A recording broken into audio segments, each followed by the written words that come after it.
네, 안녕하십니까. IQVIA 코리아에 근무하는 전승이라고 합니다. 오늘 이런 뜻깊은 자리 초대해 주셔서 감사합니다.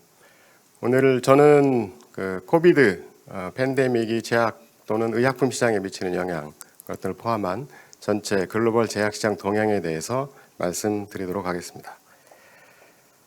자, 오늘 아젠다인데요. 코비드 팬데믹이 제약 시장에 미친 영향, 또 그러한 영향으로 좀 새롭게 떠오르고 있는 그런 뉴 노멀에 대해서 좀 말씀드리고, 그런 변화들 말씀드리고, 또 그 변화 속에서 제약 기업들이 어떤 것들을 준비해야 되는지, 그런 것들에 대해서 말씀드리도록 하겠습니다. 자, 먼저 글로벌 의약품 시장 규모와 성장률, 또 향후 5개년간의 예상 성장률 등을 보시도록 하겠습니다. 코비드를 제외하고 전체 의약품 시장은 작년에 1조 2,650억 달러, 즉 우리나라 돈으로 한다면 한 1,400조 원 정도 되겠고요. 앞으로 향후에도 연평균 한 4 내지 5%씩 계속 성장하면서 2025년에는 1조 6천억 달러가 될 것으로 예상하며, 하나로 본다면 거의 1,755조 정도로 될 것으로 예상이 됩니다. 크게 국가들을 디벨롭드 컨트리와 파머징 컨트리로 나누고, 그 나머지를 약간 저개발국가로 본다면, 디벨롭드 컨트리는 향후에도 한 3 내지 4~5%씩 계속 성장할 것이고, 파머징 국가에서는 역시 브릭스를 포함한 동남아나 동유럽, 남미 이런 신흥국들의 이제 성장률은 훨씬 높을 거기 때문에 연평균 8 내지 9% 정도 성장할 것으로 예상하고 있습니다. 다음은 아까 말씀드렸던 디벨롭드 컨트리와 파머징 컨트리를 좀 나눠서 보겠는데요. 이 슬라이드는 10개 디벨롭드 컨트리들의 향후 5개년간의 성장 예측치입니다. 상위 10개국이라는 것은 유럽의 5개국, 미국, 일본, 캐나다와 이제 최근부터 한국과 호주가 들어가 있고요. 나라별로 주요 국가들의 성장 예상을 본다면 미국이 향후에도 거의 3에서 4% 정도의 견고한 성장을 이어갈 것으로 예상되고요. 일본은 2년마다 약간 인하가 있는 거 잘 아시죠? 그래서 거의 성장이 없을 것으로 예상이 되고 있습니다. 주요 국가 중에 독일만이 좀 한 5% 정도의 높은 성장을 하게 될 것 같고, 한국은 앞으로도 이 10여 개국 중에 계속 6% 이상을 성장하는 가장 높은 성장률을 보이는 디벨롭드 컨트리 중에 하나가 되겠습니다. 파머징 국가는 기대하고 계시는 대로 브릭스 이 4개 국가의 워낙 점유율이 크고요. 이 4개국들의 성장률은 앞으로도 지속이 될 것입니다. 다만 중국은 과거 한 2자릿수 성장해서 최근에는 8~9%의 하이 싱글 디짓 성장을 하다가 앞으로는 한 6% 정도 성장을 이어갈 것으로 보고 있는데, 규모를 본다면 6%의 성장도 대단한 성장이라고 보겠고요. 그 외에 브라질이나 인디아 이 2개국들은 거의 9에서 10%, 그 다음에 러시아는 12% 이상의 성장을 하는 그런 고성장을 계속하게 될 것으로 봅니다. 그 외에 특기할 만한 국가로서는 베트남이 있고요. 베트남도 거의 10%에 이르는 매년 연평균 10% 이상씩 앞으로도 성장할 것으로 예측을 하고 있습니다. 중국은 이미 한 5~6년 전부터 일본을 제치고 미국에 의해서 세계 2위를 차지하고 있고 점차 점유율을 올려가고 있습니다. 이 국가들 중에서 브라질이나 러시아, 인디아들도 계속 높은 성장률에 의해서 향후 랭킹이 크게 높아질 것으로 예측하고 있습니다. 다음은 글로벌 의약품 시장, 아까 말씀드렸던 이 의약품 시장의 성장 요인을 몇 가지로 분석해 봤습니다. 향후 5년간 역시 가장 큰 성장 요인은 신제품들의 발매가 될 것이고요. 그 다음에 파머징 국가들의 성장을 하나의 성장 요인으로 봤습니다. 그 다음에 제네릭이나 기존 제품의 성장은 크지 않을 것으로 생각이 듭니다만, 다만 이 특허가 만료된 로스 오브 익스클루시비티라고 불리는 이 LOE에 해당하는 제품들의 네거티브 임팩이 과거 5년보다는 훨씬 커질 것으로 보고 있고요. 마이너스 1,660억 달러에 이를 것으로 예상이 되고 있습니다. 이전에 이제 과거 5년에 15년에서 20년까지의 LOE 임팩은 1,140억 불이었다면 향후 5개년간의 LOE 임팩은 훨씬 커질 것이고 그 이유 중에 하나는 바이오로직스 프로덕트들이 있을 것이다 이렇게 말씀드리겠고요. 그 1,660억 달러의 임팩을 좀 디테일하게 본다면 여기 보시는 대로 녹색으로 되어 있는 것이 스몰 몰레큘이고요. 그다음에 청색으로 되어 있는 부분이 이제 바이오로직스 프로덕트입니다. 그래서 스몰 몰레큘이 그 중에 한 1,400달러 정도의 이제 특허가 풀리게 된다는 뜻이고, 바이오로직스가 약 520억 달러 정도 될 건데요. 특히 2023년에 휴미라가 이제 LOE가 되면서 휴미라 영향이 가장 클 것으로 예상이 됩니다. 휴미라의 현재 글로벌 매출은 200억 달러, 우리 돈으로 하면 거의 한 22조 원 정도 되는 거고요. 22조 원이면 우리 한국 의약품 시장이 22조 원 정도 되기 때문에 한 제품의 글로벌 매출액이 전 세계 12위, 13위 하는 우리나라의 전체 의약품 시장과 동일하다 이렇게 생각하시면 되겠습니다. 또 하나는 이제 그동안은 미국은 바이오시밀러 프로덕트에 관대하지 않았었죠. 그 어떤 나라보다 제한이 많았었는데 최근에 코스트 세이빙도 이제 포함해서 미국 정부도 바이오시밀러에 대한 수용료를 이제 크게 확대하면서 바이오시밀러 마켓이 더욱 확대될 것으로 예상하고 있습니다. 이건 재밌는 슬라이드인데요. 그렇게 바이오시밀러들의 등장으로 글로벌하게 얼마나 세이빙이 있을 것이냐를 간단하게 분석해 보면 21년부터 25년까지 바이오시밀러의 처방 증가로 글로벌하게 세이빙이 가능한 금액은 약 2,850억 달러, 엄청난 금액이죠. 하나로 환산하면 약 310조 원 정도로 될 금액이며, 이걸 보면은 바이오시밀러의 최대 강국이라고 할 수 있는 우리나라 바이오시밀러 개발 회사들한테 큰 성장의 기회가 올 것으로 예상하고 있습니다. 네, 다음은 이전까지는 이제 코비드 백신은 포함되지 않은 내용이었고 한 두 슬라이드만 우리 코비드 백신에 대해서 잠깐 보겠습니다. 코로나 백신의 시장 규모는 금년에는 약 550억 달러, 엄청난 금액이죠. 내년에도 500억 달러 정도로 예상되고, 이 정도라면 거의 60조 원 정도, 연간 60조 원 정도가 되는 금액이 되겠고요. 그 이후에는 급격하게 감소는 하겠지만 향후 5년간 총 매출 보면은 1,570억 달러에 이를 것으로 예상하고 있습니다. 최근 뉴스에 보니까 모더나하고 파이자의 영업이익만 금년에 한 40조를 예상한다고 하니까 대략 저희가 연초에 예상했던 60조, 65조 정도 되는 코로나 백신 마켓이 있을 것이라는 예상이 큰 차이가 없었던 것으로 생각이 됩니다. 1회 백신 접종 시 비용은 한 15에서 30달러, 품목에 따라 다르지만 예상하고 있고, 앞으로도 매년 향후 5년간에 20억 명에서 한 30억 명의 사람들이 코로나 백신을 지속적으로 접종할 것으로 예상하고 있습니다. 코로나 팬데믹이 의약품 시장에 미친 영향을 좀 숫자로 살펴보면 아까 말씀드린 대로 코로나 백신으로 인해서 1,570억 달러의 인크리멘탈 요인이 있었지만 코로나 팬데믹으로 인한 제약 시장의 또 감소도 일부 있었습니다.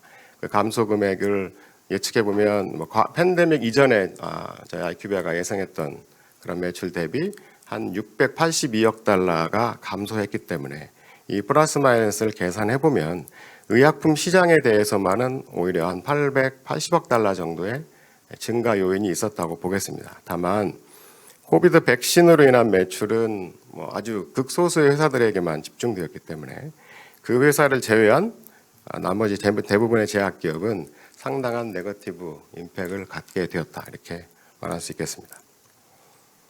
자, 지금부터는 코로나 팬데믹으로 인한 뉴 노멀, 저희들 그렇게 표현하고 있죠. 그런 분류는 새로운 변화들에 대해서 잠깐 살펴보도록 하겠습니다. 아까 간단하게 말씀드렸던 대로 2020년에 글로벌 의약품 시장은 예상보다는 높았습니다. 5% 정도 성장을 했고, 그 전년도에는 6% 성장을 했기 때문에 델타 값은 마이너스 1밖에 되지 않았습니다. 그래서 크게 지역별로 본다면 미국은 6% 성장, 그다음에 유럽 국가들도 거의 5%, 그다음에 남미 국가들은 엄청난 성장을 했는데요. 13%고 오히려 델타 값은 플러스가 될 정도였고요. 일본은 매년 2년에 한 번씩 약간 인하하기 때문에 큰 영향은 없었다고 보고, 가장 큰 영향을 받은 곳이 중국이었고, 중국은 그 전년도에 10% 성장을 했는데 작년에 마이너스 2% 성장을 했기 때문에 델타 값이 마이너스 10이나 나오는 어마어마한 영향을 받았다 이렇게 보시면 되겠습니다.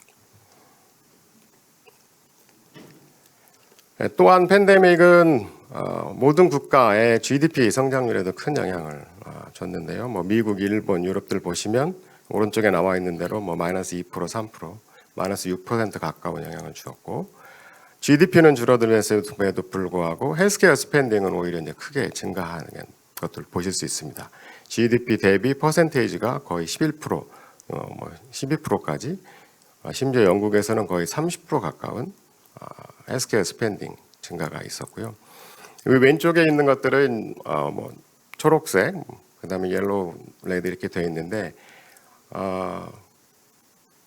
집단 면역이라고 볼 수 있는 60에서 70% 정도의 그 접종 완료 시점을 기준으로 속도가 이제 패스트, 미디엄 이렇게 슬로우로 나누었고, 금년 상반기, 금년 하반기까지 해당하는 미디엄 국가들까지는 큰 문제는 없겠지만 슬로우에 해당하는 국가들은 사실 백신 수급도 쉽지 않고 또 감염 환자의 치료도 어렵고, 그래서 결국 바이러스 변이가 발생할 가능성도 높은 일종의 위험 국가로 구분할 수 있겠다 하겠습니다.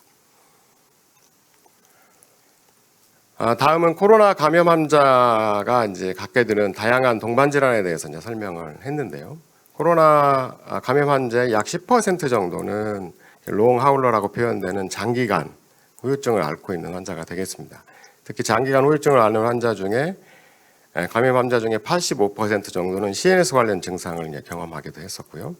한 가지 재미있는 분석을 오른쪽 위쪽에 보시면 작년 2월부터 12월까지 감염 환자 550만 명을 조사해 보니까 그 중에 절반에 가까운 270만 명 정도가 순환기계에 대한 동반 질환을 보였었고요.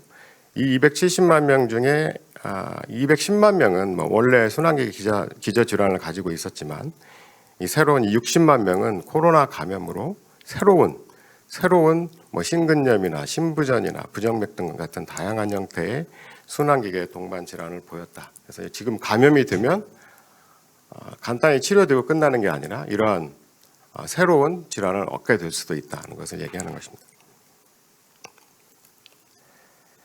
자, 이번 슬라이드는 아까는 2020년 1년을 기준으로 보셨고요. 이번 슬라이드는 작년 7월부터 금년 6월까지 무빙 애뉴얼로 전년 동기 대비 성장을 본다면 이 글로벌 왼쪽 끝에 보시면 6.8%를 성장하면서 회복 국면으로 전환되고 있다 이런 것을 아실 수 있겠고요. 미국이 6.8%, 남미는 전년에 의해서 16.7%라는 엄청난 성장을 계속하고 있고, 유럽 국가들도 6%대, 마지막으로 중국도 이제 마이너스에서 플러스 10.3%의 높은 성장률로 뚜렷한 회복세를 보이고 있다 이렇게 생각이 됩니다. 이러한 영향들로 이제 영향도 포함하여 전 세계 상위 20개국을 한번 저희가 봤습니다. 그래서 2015년, 20년, 25년까지 5개년 기준으로 봤었고요. 보면은 상위 4개국, 유럽, 미국이나 중국, 그다음에 일본, 독일 등의 변화는 없지만 아까 말씀드렸던 브라질, 러시아, 인디아가 급격하게 랭킹이 상승하는 걸 보실 수 있고요. 중국은 랭킹은 같지만 미국을 100으로 봤을 때 점유율이 더 크게 확대되는 것을 보실 수 있고, 독일도 마찬가지고요. 일본은 이제 2위 자리를 뺏긴 이후로 점차 시장 점유율까지 이제 낮아지고 있는 상황입니다. 한국은 작년에는 13위, 앞으로 향후 5년 후에도 13위를 유지할 것으로 보고 있습니다. 다만 점유율은 지금보다 더 높아질 것이다 이렇게 예측하고 있습니다. 다음은 제약기업으로서 성공하기 위해서 이제 포커스를 둬야 될 나라가 어디냐 이걸 봤을 때 아직도 미국과 중국이 포커스해야 될 주요 국가라고 이제 봐야 될 것 같고요. 그 이유 중에 하나는 미국과 중국을 합친 전체 시장 점유율은 전 세계 의약품 시장의 50%를 넘게 되는 도미넌스 마켓을 가지게 되는 거죠. 그래서 미국은 디펜스 전략, 중국은 과감한 오펜스 전략을 가져야 될 것 같고요. 특히 중국이 최근 신제품의 허가 기간이 엄청나게 빨라졌고, 신제품 발매 숫자도 크게 증가하고 있고 신제품의 발매 초기 판매량도 급격하게 이제 증가하는 모습을 보이는 등 선진국에서 볼 수 있는 신제품 발매 초기 형태를 보실 수 있습니다. 굉장한 변화, 이 한 5년 정도 만에 엄청난 변화를 보여줬던 것이고요. 그래서 중국을 좀 공격적으로 공략을 해야 되는 국가라고 생각이 됩니다. 그 외 오른쪽을 보시면 미국이 이제 제네릭 외에도 바이오시밀러를 계속 푸시하고 있고 또 다양한 뭐 약가 관련 정책들도 변화하고 있다는 것. 그 다음에 중국도 BVP 볼륨 베이스 프라이싱이 확대되고 이제는 중국을 떠나서 글로벌로 진출하고자 하는 의지들을 계속 보여주고 있습니다. 네, 다음은 뭐 간략하게 치료 군별로 상위 한 10여 개의 치료군을 봤습니다. 그래서 온콜로지, 이뮤놀로지, 안티다이베틱 이 세 개, 안티코아귤런트까지가 상위 4개 군이 되겠고요. 점유율도 굉장히 온코웨 같은 경우는 뭐 15%가 가깝게 되고 이 4개 치료군들이 11, 17, 11% 정도대의 엄청난 성장률을 계속 보여주고 있고 그다음에 세계 의약품 시장의 성장에 대한 기여도도 거의 뭐 70%에 가깝다 이렇게 보시면 되겠습니다. 지금 발표된 자료 중에 이제 그동안 온코나 희귀의약품 뭐 이런 것들만 크게 성장을 했었는데 앞으로는 CNS 마켓도 성장할 것이다. 현재 R&D 중인 제품, 임상시험 중인 제품들의 숫자들도 차지하는 비율이 엄청나게 높고요. 90년대에서 2000년 초반까지 CNS 계열의 시장 의약품들이 엄청 성장을 했었었는데 그때를 1차 성장으로 본다면 제 2차 성장이 조만간 오게 될 것이다 이렇게 예측하고 있습니다. 네, 코비드 코로나 팬데믹 영향으로 신제품 발매는 어땠냐 이렇게 보시면 사실 작년에 별 문제 없었고요. 금년 상반기에도 별 문제 없었습니다. 그 이유는 이미 임상이 끝나고 이제 허가를 대기하고 있던 중이었었기 때문에 큰 문제가 없었던 것 같은데 아마 작년이나 금년 상반기, 뭐 금년 중에도 임상 중인 제품들은 아마 임상이 딜레이가 될 거고 실은 앞으로 발매될 제품들의 발매 시점은 일부 늦어질 수 있을 것이다 이렇게 되고 있습니다. 왼쪽에 발매된 제품 수는 큰 차이가 없었지만 오른쪽에 발매 후에 6개월간의 평균 매출을 보면 뭐 나라별로 한두 개 국가를 제외하고는 거의 뭐 과거 평균에 비해서 70%, 80%도 안 될 정도, 20, 30%도 안 될 정도로 매출이 발매는 됐으나 매출이 거의 없었습니다. 그거는 제약회사들이 적극적으로 판매 활동을 할 수도 없었고 또 원격 진료 비율이 많아지면 원격 진료를 할 때는 신약을 쓰기가 좀 어렵습니다. 기존 약을 계속 처방할 수밖에 없는 상황이 되는데요.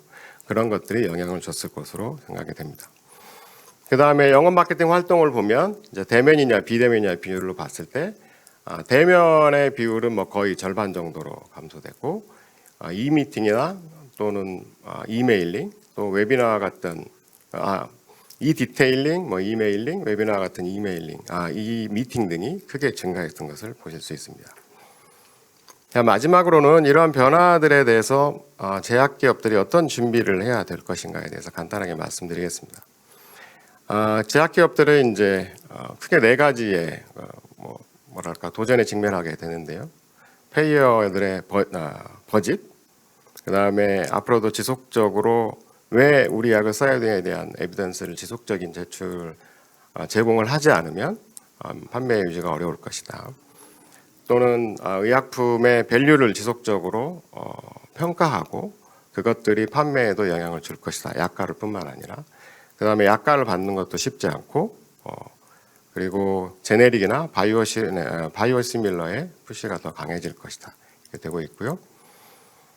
그래서 그러한 변화들에 대처하기 위해서 크게 4가지 정도를 준비해야 되는데 피지컬보다는 디지털로의 변화가 필요하고 그 다음에 아까 말씀드렸던 에비던스를 지속적으로 만들어내기 위한 그런 리얼월드 데이터를 활용한 그런 연구들이 계속 필요하고 볼륨 베이스드보다는 리소스, 사람이나 돈 모두 가치를 창출할 수 있는 곳에 배분하고 활용해야 될 것이다. 그 다음에 제약회사가 의사들을 상대할 때는 대면과 비대면의 활동의 밸런스가 또 필요하고 지역적 분배와 같은 과거의 방식이 아니라 고객의 기호나 니즈에 맞는 커스터마이즈 인게이지먼트가 반드시 하게 될 것이다 이렇게 봤습니다. 아까 말씀드렸던 대로 에비던스가 있지 않으면 발매 전 예상 매출은 뭐 불가능할 것이다라는 거. 그 다음에 디지털을 고투마켓 스트래티지에 반드시 활용해야 되고, 그래서 그와 필요한 기술 개발, 그 다음에 플랫폼 개발, 그 다음에 데이터 분석 능력, 또 이러한 모든 것이 가능하게 한 체인지 매니지먼트도 필요할 것이다 이렇게 예상하고 있고요. 아까 말씀드렸던 대로 영업사원 디플로이에 관련돼서 지역적 분배가 아니라 영업사원 하나하나가 전문 지식을 가지고 전국의 비전을 상대할 수 있을 정도의 교육과 그런 방법이 전환이 필요하다 이렇게 되겠습니다. 보시면 볼륨인데요.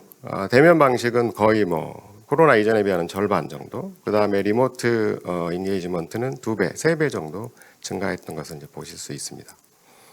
그 다음에 의사들의 우리 고객인 피지션들의 프레퍼런스에 맞춰서 커스터마이즈된 그런 인게이지먼트가 필요한데, 재밌는 것은 이제 고객들을 시장 조사를 통해서 이렇게 5개 그룹핑을 하고 그 그룹핑에 딱 맞는 그들이 원하는 니즈든 프레퍼런스에 맞춘 그러한 인게이지먼트가 필요하다 이렇게 말씀드리겠고요. 간략하게 디지털에 대해서 계속 얘기하고 있었는데, 스마트워치나 디바이스뿐만 아니라 병원에서의 많은 진단 기기들도 일종의 바이오마커 역할을 하게 됩니다. 그래서 디지털 바이오마커의 성장 발전들이 또 제약기업들은 어떤 준비를 해야 되나 이런 것들에 대해서 한번 고민해 보셔야 될 것 같고요. 완전 제약기업한테는 새로운 얘기인데, 페이어나 병원 간의 AI나 머신러닝을 활용한 치료법 제안이라든가, 또는 오른쪽에 피지션과 페이션트 간의 원격 진료, 온라인 처방, 그다음 온라인 의약품 딜리버리 이런 것들 등 우리가 생각하지 못했던 전통의 헬스케어 스테이크홀더가 아닌 이와 같은 기술력을 갖춘 새로운 3자의 등장이 어떠한 영향을 제약기업에 줄 것인가, 또 이러한 것들에 대해서는 제약기업들은 어떤 준비를 해야 될 것인가 말씀드리겠고요. 텔레메디슨은 원래도 일부 선진국은 했었고 코비드로 더 많이 이제 확대가 됐지만 이 영역이 사라지지 않을 거예요. 다만 제약기업은 이제 텔레메디슨이 원격 진료가 확대가 될 경우에는 아까 말씀드렸던 대로 처방 변경이 쉽지 않습니다. 진단이 불확실한 것도 중요하지만 처방이 바뀌지 않기 때문에 신제품을 발매한 회사들한테는 별도의 추가 준비들이 더 필요할 것이다 이렇게 생각이 되고 있고요. 아까 말씀드렸던 대로 아마존과 같은 그런 테크놀로지 베이스의 회사들의 출현을 어떻게 예방하고 같이 어떻게 협력을 해 나갈 것이냐, 그런 것들이 필요하다 이렇게 생각이 되었고, 이 마지막 슬라이드는 이제 자료집에도 나와 있지만 지금까지 말씀드렸던 내용을 정리했고요. 한 번씩 보시면서 제약기업들이 지금 직면한 문제는 뭐고 또 어떻게 이런 문제들을 해결해 나갈 것인지, 그런 고민들을 같이 하는 그런 시간이 됐으면 좋겠습니다. 네, 짧은 시간 동안 열심히 달렸습니다. 경청해 주셔서 감사합니다. 예, 안녕하세요. 소개받은 조원희 변호사입니다. 제 간단한 소개고요. 미국 시장 진출이다라고 하면은 흔히들 이제 동아 ST가 2013년에 이제 새로운 약을 승인받은 거라든지 셀트리온 얘기들이 많이 나오고 있죠. 그리고 이제 해외 라이센싱 아웃 이런 것도 있고요. 해외 지사 설립 또는 해외 법인 설립도 있습니다. 2013년 이후에 약 한 10년 정도 됐을 텐데요. 국내 개발 의약품의 16개 품목이 미국 FDA나 유럽 EMA의 승인을 받았고요. 작년 같은 경우에 이제 한 해 해외 기술 수출이 이제 한 17건이었고 계약 규모는 이제 12조가 좀 안 되는 규모입니다. 사실 저희가 전통적으로 이제 미국 시장을 진출한다고 하면 이렇게 이제 미국에서 인허가를 받아서 제품을 수출하는 거 또는 이제 미국에 라이센싱 아웃 하는 것들을 우리가 이제 많이 얘기를 했었습니다. 근데 최근 들어서 저희한테 문의 오는 양상들을 보면은 그 기존과는 이제 사뭇 다른 문의들이 많이 오고 있어요. 그러면 왜 미국 시장을 가려고 하느냐? 아마 이제 이 발표를 들으시는 분들 중에 상당수는 우리도 좀 미국 시장을 한번 가볼까 하는 그런 이제 고민을 하시는 기업들일 것 같습니다. 첫 번째 가장 많이 하시는 말씀들은 이제 미국 시장이 이제 마켓 사이즈가 크다 뭐 이런 말씀을 하시죠. 방금 전에 이제 발표하셨던 우리 전무님께서도 미국 시장이나 중국 시장의 마켓 사이즈에 대해서 말씀을 주셨는데요. 그만큼 어차피 우리가 승부를 볼 것 같으면은 큰 시장으로 가자라고 하는 그런 생각들이 좀 있는 것 같습니다. 두 번째는 이제 그 미국으로 갔을 때 새로운 기회들, 파트너십의 기회들이 많이 있다라는 생각을 하시는 것 같아요. 아시는 것처럼 이제 미국 같은 경우에 이제 NIH 그랜트를 따려면 미국 법인이 있어야 되죠. 그래서 미국에서 지원되는 다양한 이제 R&D 자금을 이제 확보해야겠다라는 생각도 있을 거고요. 그리고 이제 글로벌 제약사들이 많이 있습니다. 뭐 미국에 베이스를 두고 있는 곳도 있고, 설령 미국의 베이스가 아니라도 미국의 다양한 이제 지사나 법인 형태로 이제 글로벌 제약사들이 진출해 있고요. 그리고 아시는 것처럼 이제 점점 더 CRO의 영향이 중요해지고 있는데 CRO 기업들이 많습니다. 그리고 뭐 바이오 벤처나 연구 병원, 대학 등이 많이 있죠. 옆에 도표를 보면은 이제 미국에서 2020년에 가장 큰 이제 그 헬스케어, 라이프 사이언스 쪽의 클러스터 이제 순위가 나와 있는데요. 첫 번째가 이제 보스턴이고요. 두 번째가 샌프란시스코하고 샌디에고, 세 번째가 메릴랜드. 그래서 최근 들어서 뉴스들을 보면은 이제 보스턴에 방문했다, 보스턴에 이제 법인을 설립했다, 뭐 이런 뉴스들이 많습니다. 이렇게 이제 클러스터 쪽으로 많이 진출하고자 하는 것은 방금 말씀드린 대로 이런 파트너십의 기회가 훨씬 더 많기 때문이다라고 볼 수 있겠죠. 그리고 그러다 보니까 자연스럽게 이제 비즈니스 기회도 많아집니다. 그리고 뒤에 이제 제가 플립에 대해서 좀 말씀드릴 텐데요. 왜 미국을 가냐라고 말씀을 여쭤보면은 주요한 원인으로 투자를 꼽는 경우도 있습니다.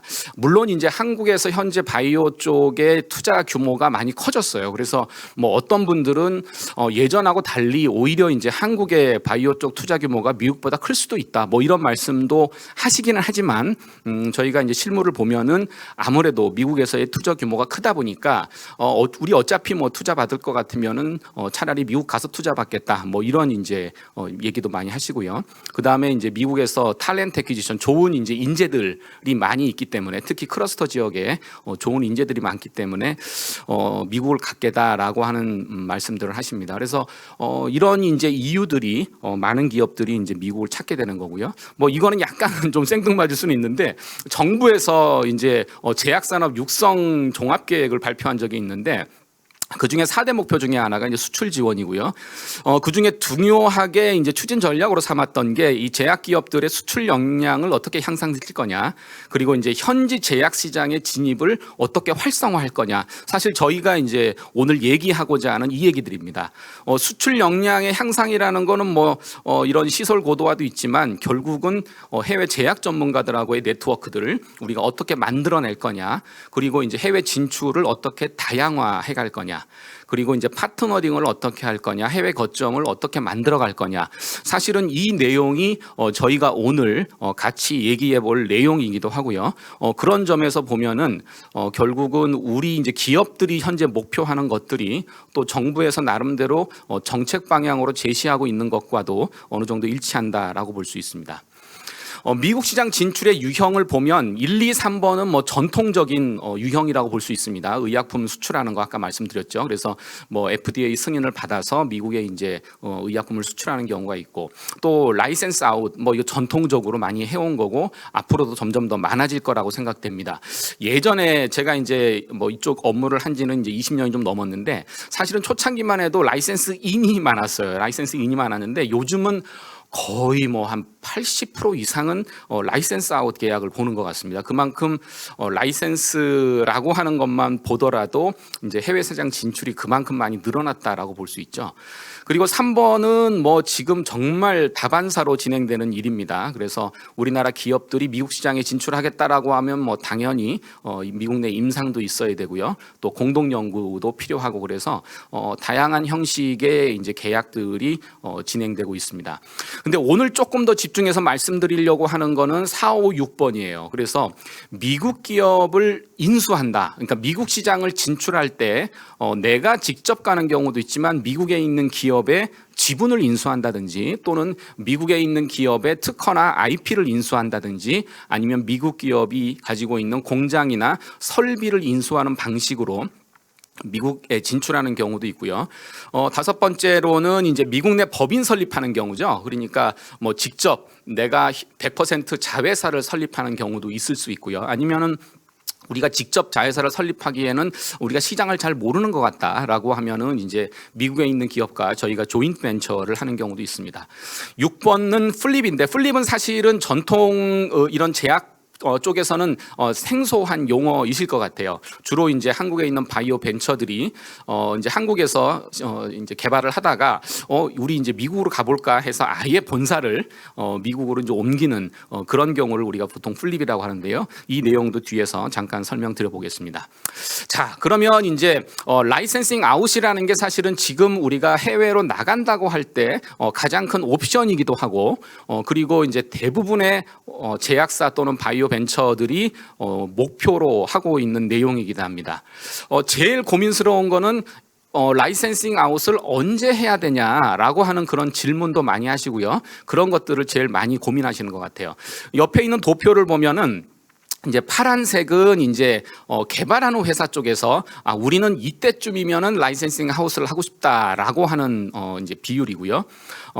검은색은 이제 라이센스 인을 하는 이제 회사 쪽에서 우리 이때쯤이면 라이센스 인이 좋겠다는 거고 중간에 있는 빨간색은 실제 거래가 이루어지는 시점입니다. 보시면 알겠지만은 이제 제일 많은 포션이 역시 전임상이죠. 전임상 단계에서 하겠다. 그리고 그 다음부터는 이제 라이센스 아웃을 하는 입장에서는 전임상, 그 다음에 1상, 2상 이렇게 이제 조금씩 비율이 낮아집니다.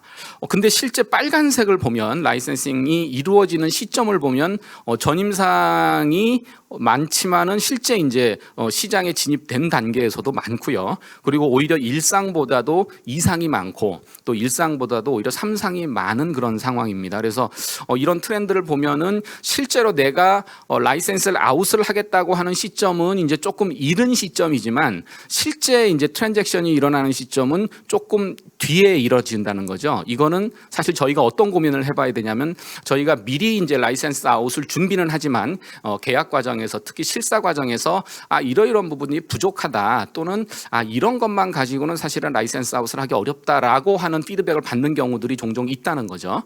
그래서 그런 시점에 대한 고민들도 많이 좀 해봐야 될 것 같습니다. 그리고 뭐 라이센싱 아웃에서는 가장 중요한 고려 요소는 역시 이제 우리가 지금 이 연구를 언제까지 끌고 갈 수 있냐 하는 이제 인력이나 비용에 대한 부담도 있을 거고요. 그리고 요즘 이제 바이오 벤처들은 이제 기술 특례 상장을 많이 준비하시는데 실제로 이제 해외의 이런 라이센스 아웃이나 거래 실적이 기술 특례 상장의 이제 중요한 고려 요소가 되기 때문에 좀 더 필수적으로 고민하는 지점들도 있습니다. 조금 달라진 거는 예전에는 사실은 투자 유치가 쉽지 않고 그 규모가 작았기 때문에 당연히 라이센스 아웃한다라는 게 이제 기본 전제였는데 요즘은 이제 투자 규모가 커지면서 그러면 우리가 1상까지는 해볼까 이렇게 이제 자체적으로 투자 유치를 통해서 임상을 진행하는 그런 기업들이 조금씩 늘어나고 있습니다. 그래서 예전과 라이센싱 아웃을 하는 그런 이제 시장에서의 시점이나 태도가 조금 달라졌다라고 볼 수 있고요.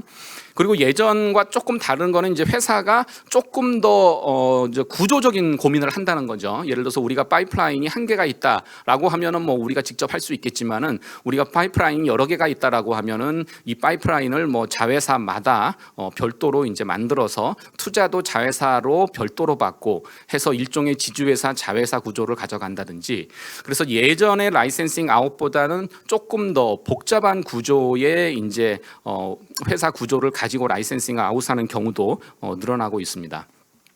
그래서 제가 생각하기에 이제 미국 진출의 첫 번째 스텝으로 우리가 고민을 한다라고 하면은 일단은 있는 곳을 잘 활용하자. 현재 미국 내 말씀드린 것처럼 다양한 바이오 클러스터들이 있는데 지금 보스턴 같은 경우만 해도 약 한 1,000개 정도의 제약 바이오 기업들이 있다고 하고요. 그리고 정부에서도 지금 그 캠브리지 오픈 이노베이션 센터에 대한 지원들을 하고 있다 보니까 뭐 녹십자라든지 유한양행, 뭐 대웅제, 한미약품 많은 기업들이 거기에 이제 입주해 있습니다. 입주해 있으면 당연히 거기서 이제 뭐 지식의 교류가 일어날 수 있고 또 많은 이제 도움들을 같이 받을 수 있습니다. 그래서 이런 바이오 클러스터를 한번 좀 활용하는 것들을 고민해 볼 필요가 있다라는 말씀을 드리고 싶고요. 두 번째는 처음부터 너무 이제 무리하게 진출하려고 하기보다는 우리가 처음부터 법인을 설립하기보다는 그냥 처음에는 우리가 브랜치 오피스 같이 현지 지사를 내서 직원 한 명 정도 파견해 보고 실제로 거기서 이제 운영해 보면서 시장을 탐색하는 그런 시간을 좀 가지면 좋겠다. 왜냐하면 저희가 도와드렸던 이제 현지 법인 중에서 실제로 이제 제대로 오퍼레이션이 안 되는 경우들을 종종 보게 됩니다. 그거는 뭐 여러 가지 이유가 있겠습니다만은 조금 빨랐다. 그러니까 시장 조사가 부족했다. 파트너링이 충분하지 않았다. 이런 이제 결론들을 이제 듣게 되는 경우가 있습니다. 그리고 미국 내에서의 다양한 전문가들과의 네트워크가 필요하고 실제로 법인이 있다 그래서 이제 그게 자동적으로 이루어지는 것이 아니기 때문에 이제 제 생각에는 미국에 가시기 전부터 충분한 이런 네트워킹의 기회들을 가질 필요가 있고요.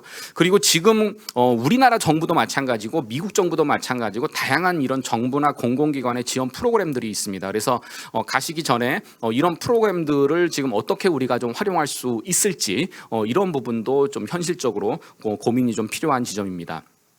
제가 두 가지 사례들을 한번 생각해 보려고 합니다. 이거는 뭐 아주 성공적이다라고 볼 수는 없습니다만은 이제 대표적으로 해외 기업이 미국 시장에서 그래도 자리를 잘 잡았다라고 하는 기업인데요. 뭐 테바는 잘 아실 겁니다. 테바가 원래는 초기에는 이스라엘에서 이제 복제 시장을 주로 이제 시작을 했고 거기서 이제 어떻게 보면 시장 지배적인 지위를 갖고 나서 이제 미국의 이 해치 왁스만법이 도입된 이후에 제네릭의 진입이 조금 더 쉬워지니까 그때부터 이제 미국 시장에 진출하기 시작했습니다. 근데 진출한 방식을 보면 JB를 설립을 했고요. 그 다음에는 회사의 지분 인수를 하는 방식으로 이렇게 이제 미국 시장에 진출을 하고 뭐 해외 시장도 마찬가지입니다. 방식도 결국은 인수하고 아니면은 JB 설립하고 그리고 최근 들어서는 이제 이 바이오 벤처에 대한 투자도 아주 활발하게 하고 있습니다. 그러다가 이제 2000년대 들어서면서 이제 바이오 의약품 쪽으로 이제 확장을 하는데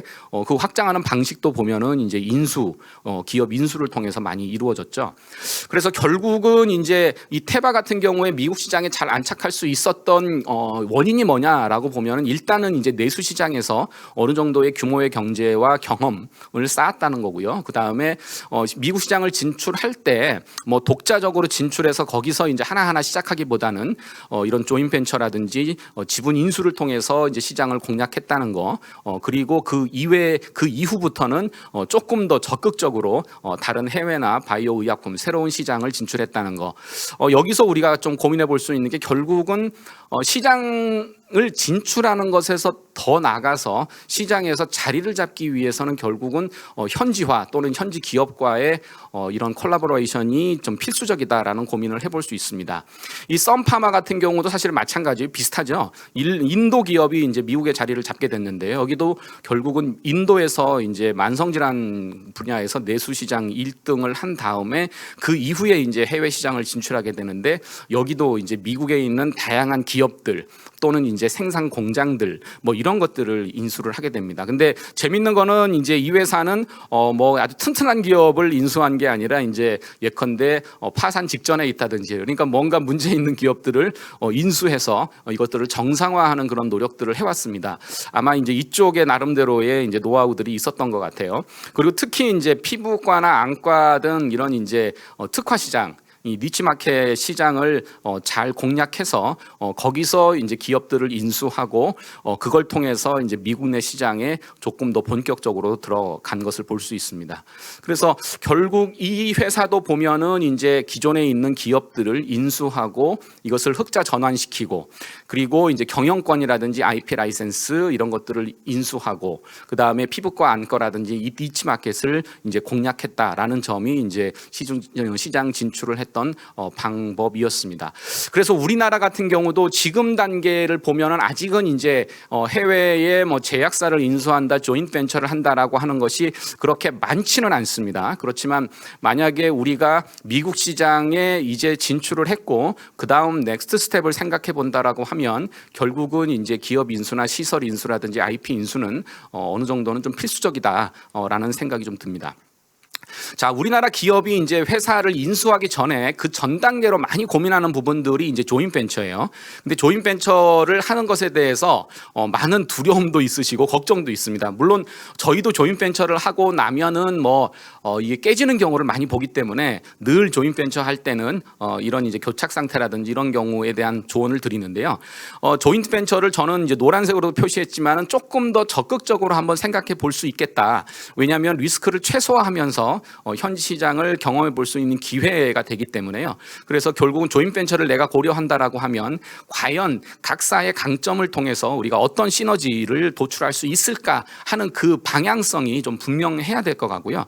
그리고 나서 어떤 우리가 목표를 가지고 이 조인 벤처를 운영할 거냐. 예컨대 이 조인 벤처를 정말 우리가 상장까지 시킬 수 있는 기업으로 가져갈 거냐. 아니면 이제 미국 내에서 뭐 우리 제품을 우리 개발을 좀 더 활성화하는 그런 비클로 삼을 거냐. 이게 불분명하면 사실은 가서도 중간에 이제 그 방향을 잘못 잡는 경우들을 종종 보게 됩니다. 그래서 이런 기본적인 것들이 정리가 되면 그 다음에는 이제 뭐 지분의 문제라든지 경영 관여의 문제라든지 그리고 흔히 있는 이 교착 상태라든지 문제가 생겼을 때의 엑시트를 어떻게 할 거라든지 이런 것들에 대한 고민이 필요하고요. 그리고 가장 중요한 것은 결국은 현지화라고 생각합니다. 이제 우리가 조인 벤처를 세우지만 어떻게 하면 현지의 인력들, 현지의 문화, 현지의 스트럭처, 현지의 규제 이런 것들을 빨리 우리가 학습해서 우리 곳으로 만드느냐 하는 것이 이제 조인 벤처의 가장 큰 성공 요소였다라고 말씀드릴 수 있습니다. 자, 플립이라고 제가 이제 앞서 잠깐 말씀드렸는데요. 이제 간단하게 설명해 보면 본사를 한국에서 미국으로 변경하는 경우입니다.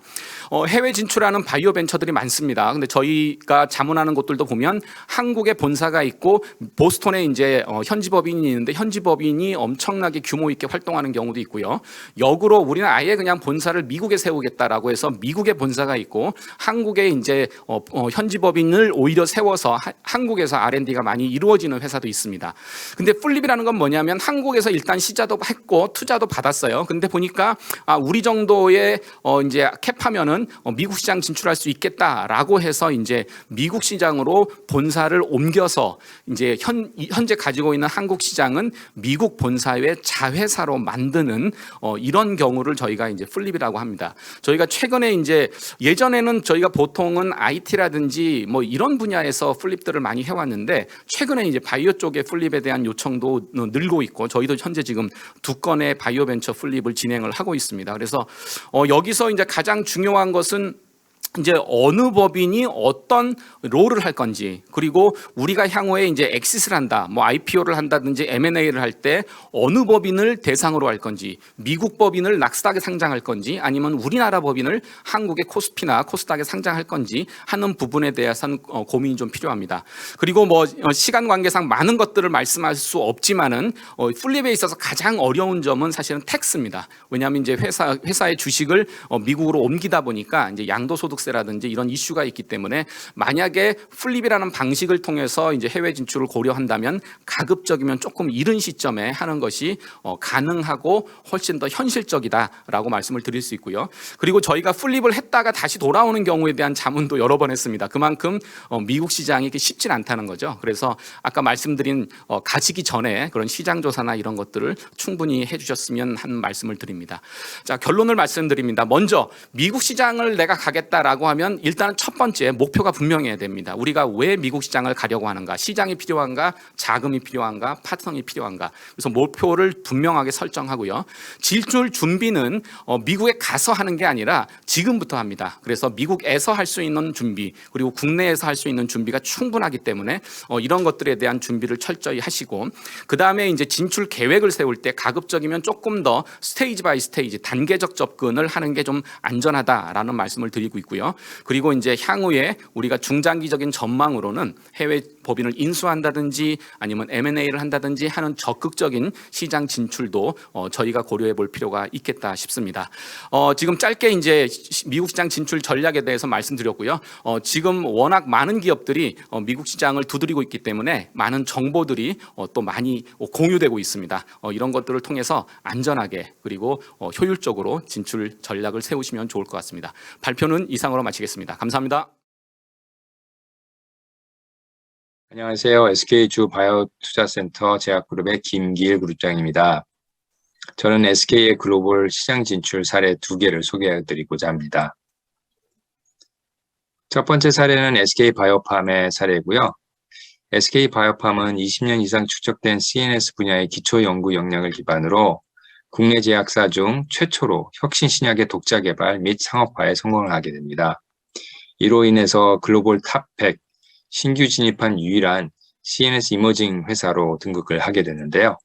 히스토리를 잠깐 살펴보면 1993년 주유공 신약개발 사업부로 시작해서 1996년 수면장애 치료제 스노시와 뇌전증 치료제 엑스코프리를 국내 최초 미 FDA 임상 시험 승인 IND 획득을 하게 됩니다. 2011년 바이오팜은 SK주로부터 물적 분할을 하게 되어 탄생되고 2017년 수면장애 치료제 스노시는 미 FDA 신약 판매 허가 신청서를 제출하게 됩니다. 이듬해 엑스코프리도 동등하게 미 FDA NDA 제출을 하게 되고요.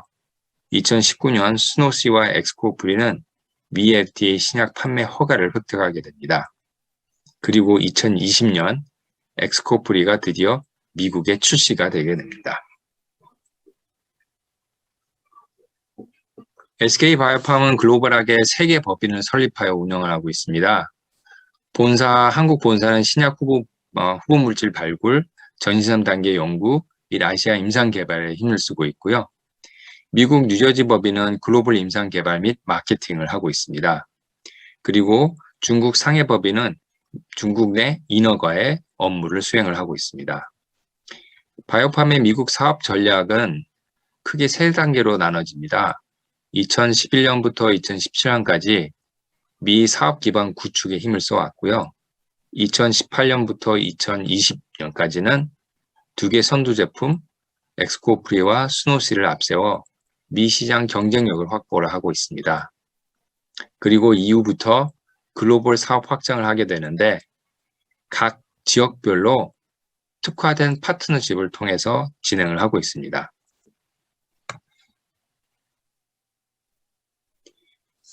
바이오팜이 미국 시장에서 성공하게 된 가장 큰 요인은 엑스코프리의 훌륭한 임상 결과입니다. 엑스코프리는 완전 발작 소실 비율 21%를 기록하며 기존 약물 대비 5배에서 많게는 9배 더 좋은 효능을 보이고 있습니다. 2020년 발매된 엑스코프리는 매 분기 급격한 성장세를 보이고 있습니다. 이렇게 미국은 엑스코프리를 중심으로 직접 판매하여 진출을 하고 있고 유럽 시장은 파트너를 통해서 진행을 하고 있습니다. 2019년 2월 스위스 내 아베리 테라피틱스라는 회사와 5억 3천만 불 규모의 기술 수출 계약을 통해 영국, 독일, 프랑스, 스위스 그리고 유럽 32개국에 판매를 하게 됩니다. 2021년 1월 엑스코프리의 유럽 승인 바로 직전에 이탈리아의 엔젤리니 파마사가 아벨리 테라피틱스를 9억 6천만 불에 인수를 하게 됩니다. 안젤리사는 통증, 우울증, 조현병 등 CNS 특화된 이탈리아 3대 제약사 중 하나이며 유럽 내 탑5 지역을 포함한 41개국의 영업망을 보유한 사업 역량이 검증된 회사로서 엑스코프리의 매출 증대에 긍정적인 영향을 끼칠 것으로 기대하고 있습니다. 두 번째 사례는 SK가 프로티어반트에 투자하여 프로타기라는 신개념 기술을 확보하는 사례입니다. 먼저 프로타기 개념에 대해 간단하게 설명을 드리자면 특별한 효소인 E3 라이게이스를 인위적으로 질병 원인 단백질에 결합시켜 인체 내 자연적 단백질 분해 시스템을 강제 발동시키는 개념입니다. 이는 약효의 강화뿐만 아니라 저해제 의약품의 한계를 해결할 수 있는 disruptive tech로 평가받고 있습니다. 프로탁의 장점은 크게 세 가지로 볼 수 있는데요. 첫 번째는 기존 저해제 라이겐드 바인딩 파켓에 결합할 필요 없이 다른 부위에도 붙어서 단백질을 분해 가능합니다. 이로 인하여 기존보다 더 폭넓은 단백질을 타깃팅할 수 있게 됩니다. 그리고 두 번째로 돌연변이로 인해 나타나는 기존 의약품 내성을 단백질 분해를 통해 해결 가능합니다. 마지막으로 항체와 같이 높은 결합 특이성을 보이고 합성의약품의 장점인 낮은 생산 단가, 세포막 투과, 경구 투여 등 합성의약품과 항체의 장점을 동시에 보유한 기술로 평가받고 있습니다. 프로탁의 히스토리를 간단하게 살펴보면 2001년 학계에서 개념이 증명이 되고 2002년 VHL이라는 E3 라이게이스의 결합 구조가 발견이 됩니다. 이 정보를 토대로 2008년 예일대 크루즈 교수가 처음으로 프로탁을 개발합니다. 그 프로탁을 이용해서 2015년 처음으로 동물 효능 검증을 하게 되고 선도 기업인 아비나스는 2020년 전립선 암 임상에서 좋은 결과를 보여주게 됩니다. 이로 인하여 관련 기술에 대한 관심도가 급증을 하고 여러 개의 회사가 만들어지게 됩니다. 그 여러 개의 회사 중에 대표적인 상장 회사가 아비나스, 카이메라, C4, 뉴릭스입니다. 먼저 아비나스를 살펴보면 2013년도에 설립된 회사로 18년도 9월에 나스닥 상장을 하였고 현재 시총이 45억 불에 달합니다. 나머지 카이메라, C4, 뉴릭스도 더 늦게 상장을 했지만 현재 시총이 10억 불 이상을 형성을 하고 있습니다. 이러한 수치를 보면 프로탁 신약 가치의 크기를 가늠해 볼 수 있습니다. 그리고 글로벌 빅파마들도 프로탁에 대한 관심도가 높습니다. 제넨텍, 파이자, 머크, GSK, 사노피, 로시드 등 대형 제약사들이 각 프로탁 바이오텍들과 파트너십을 형성하여 약을 개발하고 있습니다. 그 파트너십 규모는 작게는 4억 불에서 많게는 25억 불에 달합니다.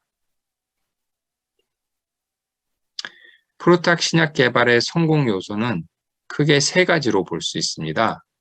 첫 번째는 스몰 모레큘 디자인 및 합성 기술인데요. 단백질 분해 체계를 시작할 수 있는 E3 라이게이스 가까운 곳에 타겟 단백질을 결합 분해할 수 있도록 3차원 구조 디자인 노하우가 필요합니다. 두 번째로는 특허를 피하고 더 약효의 효능을 높이기 위해서 신규 E3 라이게이스를 발견을 하고 그에 맞는 바인더를 발굴을 해야 됩니다. 마지막으로 경쟁력이 있는 약물을 만들기 위해 적합한 타겟을 선정을 해야 됩니다. SK가 투자한 프로티어반트는 이 모든 성공 요소를 보유하고 있다고 보입니다. 먼저 미시간대 샤이밍 교수가 창업한 온코피아를 2020년 12월에 인수함으로써 경쟁력 있는 파이프라인 10개를 확보를 했습니다. 두 번째로 반트 AI의 플랫폼을 이용하여 프로탁에 특화된 AI 엔진을 개발하였습니다. 마지막으로 로이반트의 임상 개발 전문가들을 활용하여 향후 후보 물질들의 임상 성공률을 높이는 구조를 마련하였습니다. 프로티어반트의 인력 구성을 보면 각 분야에서 15년 내지 30년 경력의 전문가로 이루어져 있고 파이프라인을 보면은 주로 항암제로 이루어져 있습니다. 그중 AR 그리고 스탯3는 2022년 임상 개발에 돌입할 예정이며 향후 반트 AI 플랫폼을 통해 신규 후보 물질을 지속적으로 개발할 예정입니다. 이로 인하여 회사 가치는 꾸준히 상승할 것으로 예상하고 있습니다. 지금까지 SK의 글로벌 진출 전략 사례 2가지를 설명을 드렸습니다. 첫 번째는 우수한 약물을 가지고 직접 진출한 사례였고, 두 번째는 투자를 통해 신규 기술을 확보하는 사례였습니다. 앞으로 SK의 행보에 많은 관심 부탁드립니다. 감사합니다. 안녕하십니까. 반갑습니다. 이번 시간에는 유럽 시장 진출 전략이라는 주제 아래서 사전에 점검해야 한 사항들을 제 경험을 바탕으로 공유해 보려고 합니다. 우선 어떤 배경과 경험을 바탕으로 이런 내용을 공유하는 것인지 먼저 말씀드릴까 하고요. 저는 한국 제약회사에서는 한 14년간, 그리고 독일 제약회사는 18년간 지금 근무하고 있습니다. 한국 회사에서는 연구원으로 시작해서 이제 QA를 하다가 후에 이제 사업개발팀으로 넘어가서 유럽, 미국, 남미 시장 책임자로서 유럽, 남미 진출을 이끌었었고요. 원료의약품으로는 2004년에 GMP를 받고 2006년도에, 그리고 무기운 항암주사제는 2009년도에 GMP를 받고 2010년도에 유럽 진출한 경험이 있습니다. 물론 준비 기간은 좀 더 길었습니다. 그것보다는.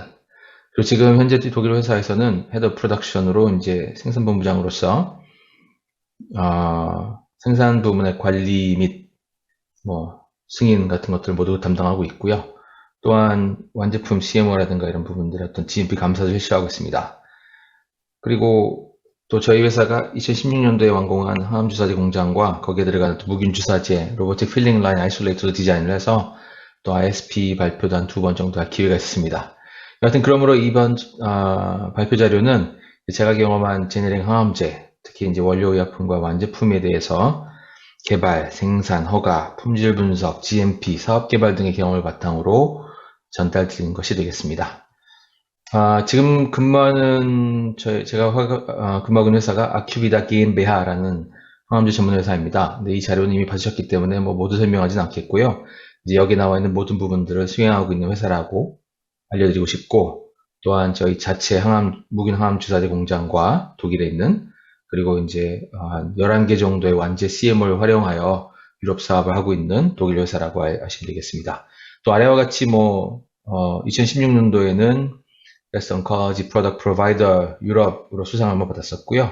2018년도에는 CPHI Pharma Award에서 Manufacturing Technology and Equipment로 수상을 받았었고, 또 올해도 후보까지만 선정되었습니다. 수상은 못했지만 어쨌든 이런 경험들이 있습니다. 네, 그래서 이제 점검 순서인데요. 제네릭 완제라는 관점에서 이제 이런 5가지로 한번 분류하여서 말씀드릴까 합니다. 사실 모르시는 내용들은 아닐 겁니다. 이미 유럽을 시도해 보신 분들은 다 아실 만한 내용인데요. 조금이나마 도움이 되신다면 좋겠습니다. 네, 그래서 우선 첫 번째로 어떤 시장이든 간에 그 시장에 진출하기 위해서는 시장에 대한 올바른 이해가 필요합니다. 그래서 유럽 시장에 대한 몇 가지 잘못된 선입견을 설명드려 볼까 합니다. 잘 아시겠지만 유럽은 한 개 국가가 아닙니다. 27개국이고요. 그러므로 한 개 시장이 아니라 27개가 넘는 시장이라 보셔야 됩니다. 국가별로 문화도 다르고요. 또한 24개 국어라는 언어가 있습니다. 간단히 생각해 보시면 포장자재 SKU가 스톡키핑 유닛이 24개 배수가 필요한 시장이라고 생각하셔야 한다는 거죠. 과일 하나에 라벨, 제품 설명서, 박스가 하나씩 필요하시다면 3개가 필요하죠. 유럽 모든 국가에 진입하시려면 한 개 제품에 대해서 3 곱하기 24, 72개의 SKU가 필요하다는 겁니다. 또 국가별로 제품 가격도 천차만별이라서 어느 시장, 동일한 제품, 아주 똑같은 동일한 오리지널 제품이라 치면 그런 것들도 국가별로 가격이 다릅니다. 그래서 독일에서는 이러한 가격 차를 이용해 합법적으로 수입을 통해서 이익을 얻는 패럴렐 임포팅이라는 사업도 있을 정도입니다. 그리고 국가별로도 시장 가격뿐만 아니라 또한 보험 제도도 각각 다 다릅니다. 심지어 독일은 16개 주가 각기 다른 보험제도를 운영하고 있을 정도니까요. 그러므로 유럽 시장 진출을 위해서는 구체적인 시장 선정과 계획이 필요하다는 말씀이 되겠습니다. 또한 유럽 시장을 잘 모르시는 분들이 가장 크게 오해하신 부분이 이건데요.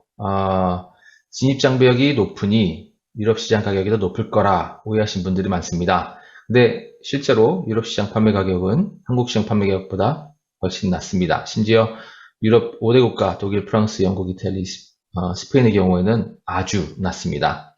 이 이유는 유럽이 큰 시장이다 보니 전 세계 제약회사들이 와서 경쟁하고 있고요. 또한 유럽 인증을 받은 인도, 중국 제조사들과도 싸워야 합니다. 그러기에 당연히 시장 가격은 한국에 비해서 훨씬 낮습니다. 그리고 잘 아시겠지만 판매가와 약가를 혼동하시면 안 되겠죠. 병원 영업을 직접 하실 수 없으니까 그런 회사와 B2B로 사업을 하시게 되기 때문에 그렇고요. 또 그렇기 때문에 얼마나 가격 경쟁이 하기 힘든 시장인지 경험해 보신 분들은 잘 아실 겁니다. 또한 많이 오해하시는 분들이 유럽은 인건비가 비싸서 한국 제품보다 제조 원가가 높다고 오해하시는데요. 실제로 유닛당 원가를 비교하면 EU 제조 원가가 한국 제조 원가보다 훨씬 낮습니다. 저희 회사가 보유한 무균 항암 주사제 공장은 독일 시골에 위치하고 있는데요. 저희 신입 작업원은 월급이 세전으로 2,000유로 정도 됩니다. 월급이요. 그러니까 연봉은 한 24,000유로라는 거죠. 세전 금액입니다. 한국은 제약회사마다 다르겠지만 한국 작업원 연봉과 비교해 큰 차이가 없다고 봅니다. 그런데 유럽은 시장 규모가 크다 보니까 상대적으로 배치 사이즈가 크고요. 그러다 보니까 비슷한 고정비에서 더 많은 바이알 개수로 나눠지다 보니 실제로 유닛당 원가는 한국에 비해서 훨씬 낮은 편입니다. 자, 그래서 이제 무엇부터 점검해야 할까 생각하다가요. GMP가 가장 시간이 많이 걸리는 부분이라서 또한 사업 초기에 잡아야 하는 부분이기 때문에 유럽 GMP부터 설명드려볼까 합니다. 유럽에서 유통되는 모든 제품의 제조사가 EU EMA가 제시하는 GMP 가이드라인에 맞춘 GMP 시스템 구축 및 운영이 필수가 됩니다. 그리고 제조소는 유럽 규제기관 실사와 고객사 감사를 보통 받아야 합니다. 두 가지 다 받아야죠. 유럽 규제기관이라 하면 유럽 국가, 이제 27개 국가 중에 한 국가의 식약청을 말합니다. 이게 통과한 후에나 GMP 인증되는 것이고요. 독일은 조금 달라서요. 허가는 BfArm이라는 중앙청에서 검토를 하는데 GMP 실사는 16개 각 지방청에서 실시를 합니다. 독일로 들어오는 제품의 수입 통관이 이루어진 줄을 보통 기본으로 하고요. 제가 근무하는 아큐비다는 함부르크에 있기 때문에 제3국에서 제조한 제품이 함부르크로 들어오니까 함부르크 식약청에서 실사를 나갑니다. 그리고 또한 저희 회사 제조 책임자로 독일 함부르크 실사관들을 모시고 제3국 실사를 다녀오기도 합니다. 경구제는 보통 매 한 3년에 한 번, 무균주사제는 매 2년마다 한 번씩 재실사 및 재인증이 필요합니다. 그리고 또한 고객사 GMP 감사를 실시를 합니다. 이제 허가 보유사가 Marketing Authorization Holder라는 MAH가 API와 완제품에 대한 공장 감사를 실시해야 되는데요. 이는 이 위에서 실시하는 규제기관 실시와 별도입니다. 즉 규제기관 실사가 있다 하더라도 MAH가 또 감사해야 되는 부분이고요. 이는 최소한 3년에 한 번씩 실시해야 되는 부분이 있습니다. 그리고 또한 유럽 GMP와 한국 GMP의 차이라고 한다면 우선 해당 공장에서 생산되는 모든 제품에 EU GMP를 적용해야 합니다. 즉 품목 A, B는 한국용이고 품목 C, D는 유럽용이라 하더라도 이 모든 제품에 대해 EU GMP를 적용해야 한다는 것이죠. 이를 위해서는 이제 모든 다큐멘테이션이 유럽 GMP에 맞추어서 갖추어져 있어야 하는 말씀이고요. 이런 어떤 인건비라든가 비용, 시간 이런 것들이 많이 투자가 되어야 된다는 말씀입니다. 또한 유럽에서는 GMP적으로 갖춰야 할 이제 실험이나 다큐멘테이션이 많아서요. 그래서 보통 공장 품목 개수는 10개, 20개 정도로, 또한 전용 라인을 많이 활용하고 또 QA, QC 인원이 전체 인원의 한 40에서 50%를 차지합니다. 이는 아까 말씀드렸듯이 GMP적으로 갖춰야 할 실험과 다큐멘테이션이 많아서 그렇죠. 그런데 이제 한국에서는 이제 전 이런 회사를 많이 봤는데요. 보통 제품 품목 개수가 100개가 넘고 설비도 혼용 생산하는 부분이 많고 QA/QC 인원이 많이 부재해서 다큐멘테이션 이런 부분이 좀 많이 모자라고 또한 영어 능통자가 모자라다 보니까 실사를 받는데 또는 감사를 받는데 통역이나 이런 부분에도 많이 좀 부족한 부분을 많이 보고 있습니다. 보았습니다.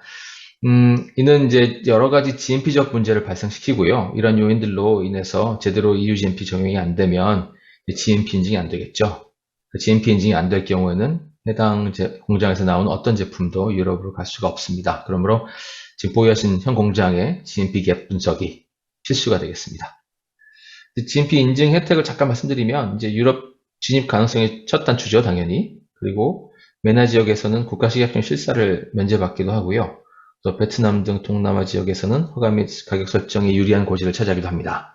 또 당연히 마케팅 등 홍보 효과도 있고 뭐 회사 주가 상승이 발생하는 그런 부수적인 효과도 혜택도 있다고 말씀드릴 수 있겠습니다. 만약 보유하신 공장의 GMP가 EU GMP가 맞지 않는다면, 그리고 갭 분석을 통해 개선하기가 시간이 너무 많이 걸린다면 이런 차선책도 가능하겠습니다. 뭐 일본 같은 경우에는 뭐 몇 개 유럽, 미국 등 진출용 제품을 추려서 신규 용량을 건설하는 것이 가능하겠습니다. 그러나 시장 진입이 좀 지연되거나 실패할 경우에는 이 투자 비용 회수가 문제가 되겠죠. 그래서 뭐 공장을 닫아야 하는 경우도 뭐 그런 리스크도 있겠습니다. 2번 같은 경우에는 이제 EU GMP를 인정받은 해외 인장을 인수하는 것도 차선책이 될 수 있겠고요. 또한 3번 같은 경우에 CMO를 EU ES GMP 인증을 받은 CMO를 활용하는 방법도 있습니다. 이 제조 공정 기술을 확실하게 가지고 계시고 또 뚜렷한 시장이 있다면 그러면 가장 빠른 방법이 될 수 있겠습니다. 이 세 가지 방법 모두 각각의 장단점과 리스크가 있기 때문에 사업에 맞게 잘 선택하셔야 되겠습니다. 다음으로 볼 항목은 가격 경쟁력이 되겠습니다. 아까 언급드렸듯이 유럽 판매가는 한국에 비해 훨씬 낮습니다.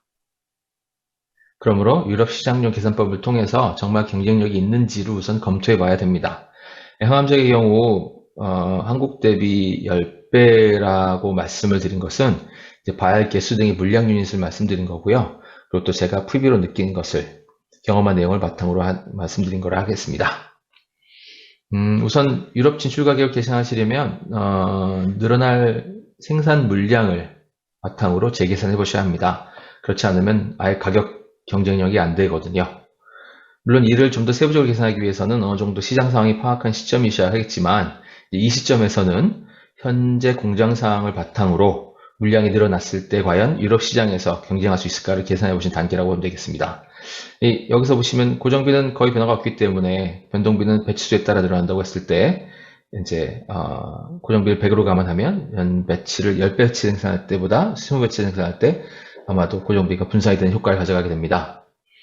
이런 부분들을 이제 감안하셔서 비교해 보셨을 때 변동비와 고정비를 합한 원가가 과연 유럽 시장 가격 대비 경쟁이 가능한 것인지 확인해 보는 것이죠.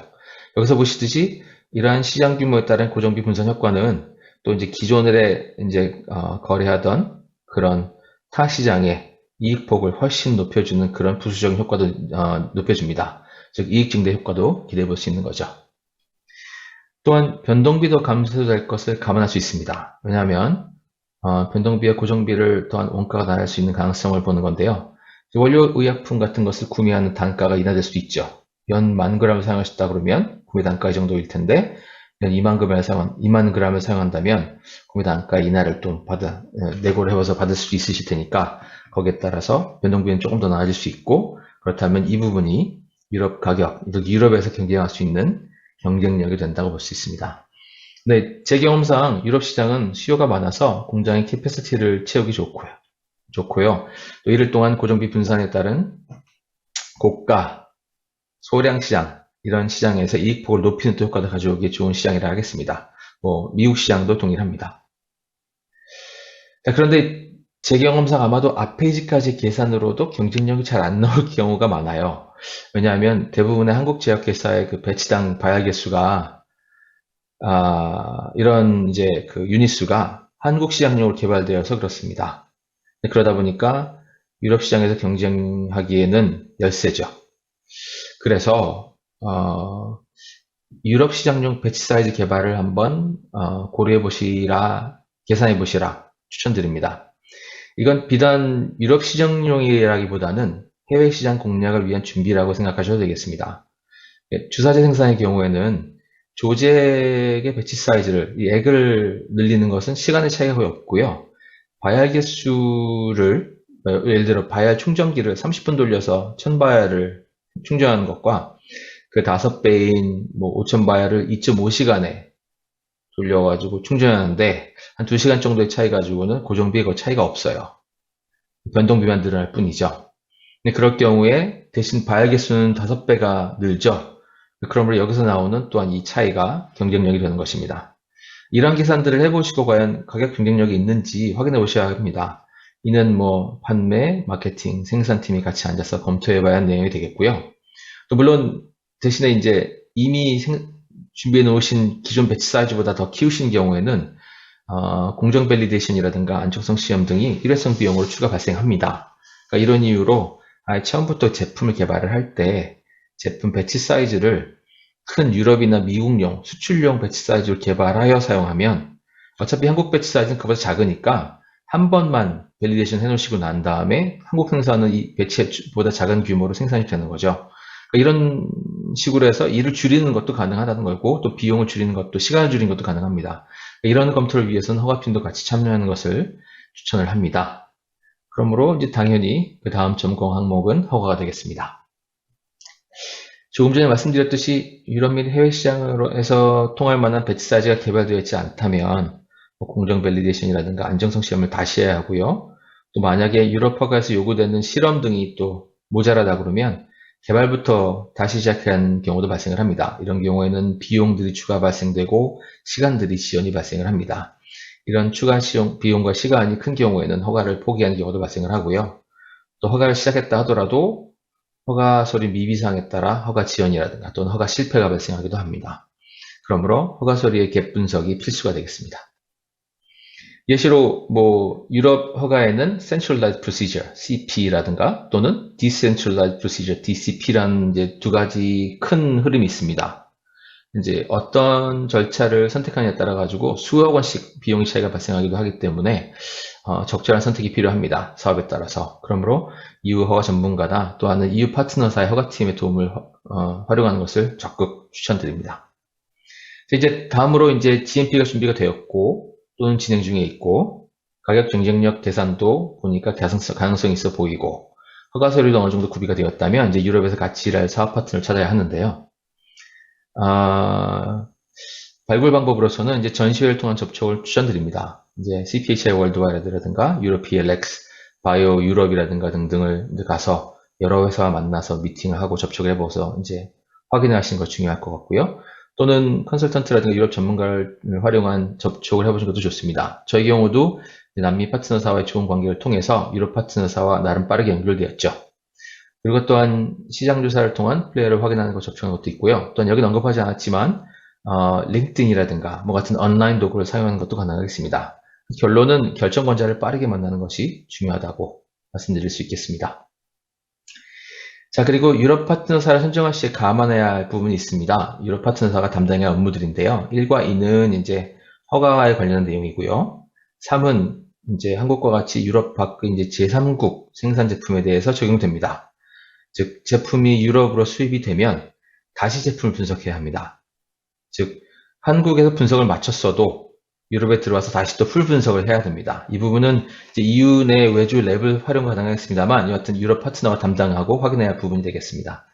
그리고 4번은 Qualified Person, QP라는 Qualified Person이라고 해서 한국을 말하자면 파트너사 소속의 이제 품질관리 책임자가 되겠는데요. 이 사람이 이제 유럽 시장용 제품이나 릴리즈를 하게 됩니다. 또 승인이 필요하기 때문에 필요한 거고요. 갖추고 있어야 하고요. 또 한 가지 이제 최근에 이제 EU Falsified Medicine Directive라고 해서 FMD라고 해서 최근에 시행을 시작했습니다. 2차 포장, 특히 이제 박스 포장 시에는 이제 서버로 EMA 서버에 포장 물량을 전자적으로 통보를 하고 해당 개수만큼의 코드를 부여받아야 합니다. 그리고 부여받은 코드를 사용하여 포장을 실시를 하고 포장 시 불량이 발생한 코드에 대해서는 통보를 해서 그 코드가 빠졌다는 걸 통보해 줘야 합니다. 그러니까 이는 이제 이걸 진행하기 위해서는 유럽 내에서 EMA 서버에 접속할 전산망을 가지고 있어야 하고요.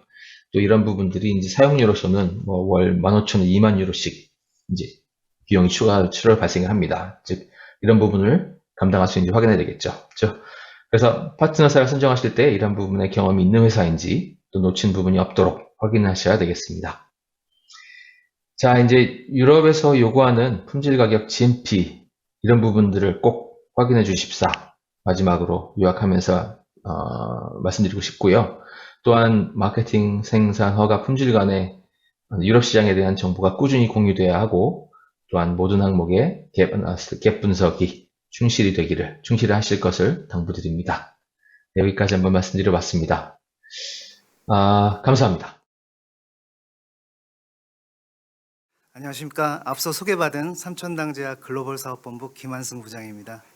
먼저 이렇게 귀중한 자리를 마련해 주신 제약바이오 협회 회장님이야 모든 관계자분들께 진심으로 감사의 말씀을 드립니다. 아울러 개인적으로도 영광스럽게 생각을 하고 있고요. 저는 삼천당제약에 2004년도에 입사해서 현재 17년째 재직 중에 있습니다. 저희 최고의 팀원들과 기존부터 진행하고 있는 개도국 수출과 최근 전사적으로 진행하고 있는 유럽 및 미국 글로벌 프로젝트 실무 총괄을 담당을 하고 있고요. 현업에서 프로젝트를 진행을 하고 있습니다. 저희 삼천당제약 그 수출 역사가 한 20여 년 정도 되는 것 같은데요. 저 역시 이제 주니어 시절을 포함해서 삼천당제약 수출 역사와 지금 현재 실시간으로 이정표를 만들고 있다고 생각을 하고 있고요. 사실 오늘 뭐 저는 그 전문 강사 자격으로 나온 건 아닙니다.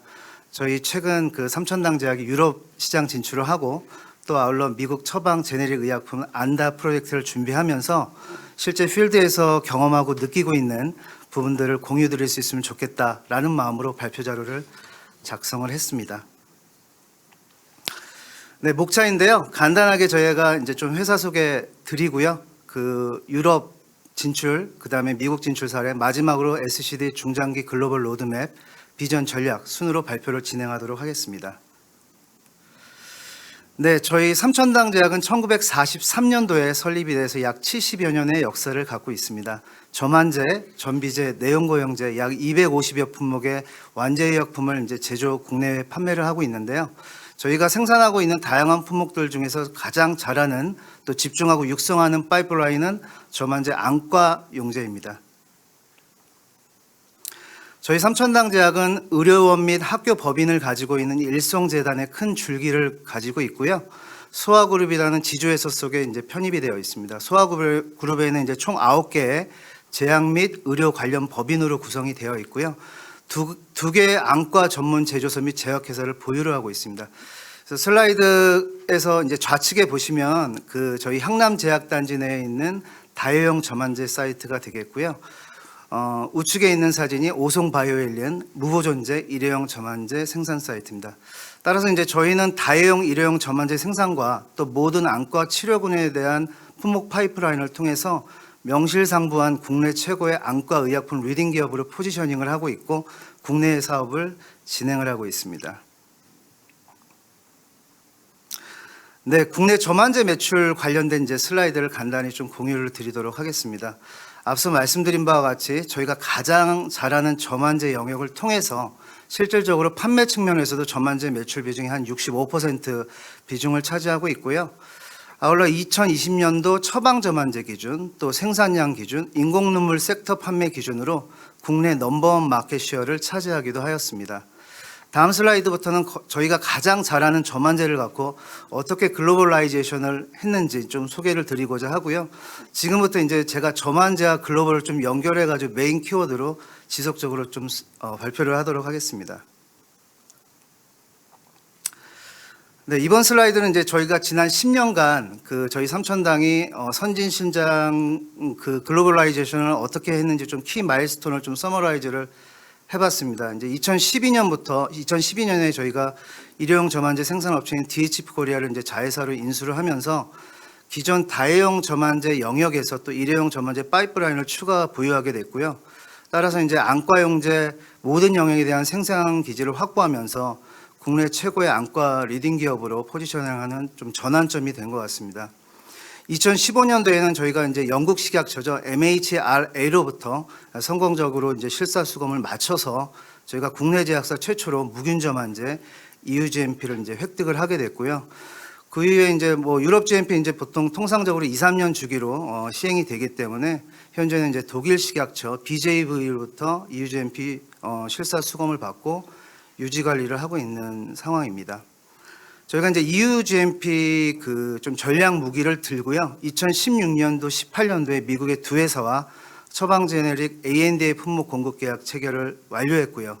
또 아울러 독일 최대 안과 전문 유통회사와 유럽 전체를 타겟으로 일회용 농내장 계량시장 네 제품에 대한 공급 체결도 마무리를 했습니다. 따라서 저희가 이제 2016년도, 18년도에 유럽 또 미국 파트너링이 좀 셋업이 되는 시기였고요.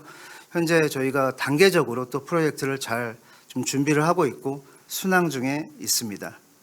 궁극적으로 저희가 이제 최종 타겟 시장이 미국 A&D 이제 시장이기 때문에 2020년도에는 SCD 이제 USIAC 미국 법인도 설립 마무리가 되었습니다. 네, 앞서 말씀드린 바와 같이 이제 2010년도를 기준으로 기존 개도국 수출에서 저희가 선진국 수출로 이제 이렇게 전향하는 회사 정책에 대한 패러다임이 좀 바뀌게 되는데요. 저희가 이제 현재 수출 스테이터스는 동남아시아, 중동, 중남미, 아프리카, 또 더불어 최근 3년 전부터 이제 유럽에 수출이 되면서 유럽 포함해서 한 25개국에 수출을 진행하고 있고요. 궁극적으로 저희가 이제 최종 타겟 시장이 이제 미국 처방 제네릭 A&D 시장이기 때문에 전사적으로 프로젝트를 진행을 하고 있습니다. 그럼 이제 본격적으로 저희가 유럽 시장 진출 사례에 대해서 조금 디테일하게 슬라이드에서 좀 말씀을 드리도록 하겠습니다. 이 슬라이드는 이제 저희 향남 그 다회용 공장 사이트에 대한 EU 진출 스토리인데요. 실질적으로 한 2010년 초반부터 한 3년 이상 준비하고 좀 투자가 대대적인 준비와 투자가 있었던 것 같습니다. 우선 저희가 이제 KGMP와 EUGMP의 갭 분석을 통해 가지고 한 뭐 2년여간 또 컨설팅을 받았고요. 또 뭐 모의 실사든가 목업 인스펙션 이런 거를 좀 많이 준비를 해서 그 공장 그 설비라든가 하드웨어 투자나 업그레이드가 진행이 됐고요. 또 동시에 이제 공장 SOP나 GMP 다큐멘테이션 업그레이드, 인력 보강, 그래서 소프트웨어에 대한 또 대대적인 투자가 좀 진행이 됐던 시기입니다. 그래서 앞서 말씀드린 것처럼 저희가 15년도에 영국 그 MHRI 실사를 통과를 했고요.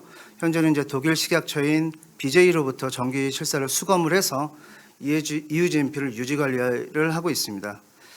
제가 이제 슬라이드에 좀 현장감을 살리기 위해서 이렇게 사진을 좀 3개를 넣었었는데 2개 이제 앞에 두 번째 사진은 저희가 실사 마치고 실사관과 이제 좀 찍은 사진이고 마지막 그 사진이 저희가 이제 커머셜라이즈 됐을 때 첫 수출 사진입니다. 그래서 사실 좀 많은 준비가 있었고요. 그 공장도 되게 고생을 많이 했는데 이렇게 좀 단계적으로 저희가 좀 준비를 잘 하면 충분히 좀 가능하다 뭐 그런 부분을 좀 말씀을 드리고 싶고요. 지금 이제 EUGMP 한 3회 이상 받은 시점에서 시간이 지나니까 이제 사진 속에서 다소 여유 있는 모습이 좀 느껴집니다. 그래서 실사관들이 그런 얘기를 좀 많이 했던 것 같아요. 실사는 이제 베스트 프랙티스인데 있는 거 그대로 보여주는 부분인데 사실 또 저희가 이제 이런 좀 전례를 통해 가지고 주기적으로 또 반복적인 실사를 통해서 경험도 얻었고 또 자신감도 얻었고 이런 부분들이 저희가 미국 지금 안다 프로젝트 하는데 큰 경험이 되고 또 큰 재산이 된 걸로 됐습니다. 네, 오송 자회사 이제 일회용 그 공장 같은 경우에는요, 그 저희 그 모회사인 삼천당의 경험과 노하우를 잘 전수를 했고, 2018년도에 독일 식약처 BJ로부터 EUGMP를 획득을 했고요. 금년도에 이제 저희가 프로젝트 준비하고 있는 품목인 이노가 프로세스가 마무리가 돼서 후속 프로세스를 지금 잘 진행을 하고 있습니다.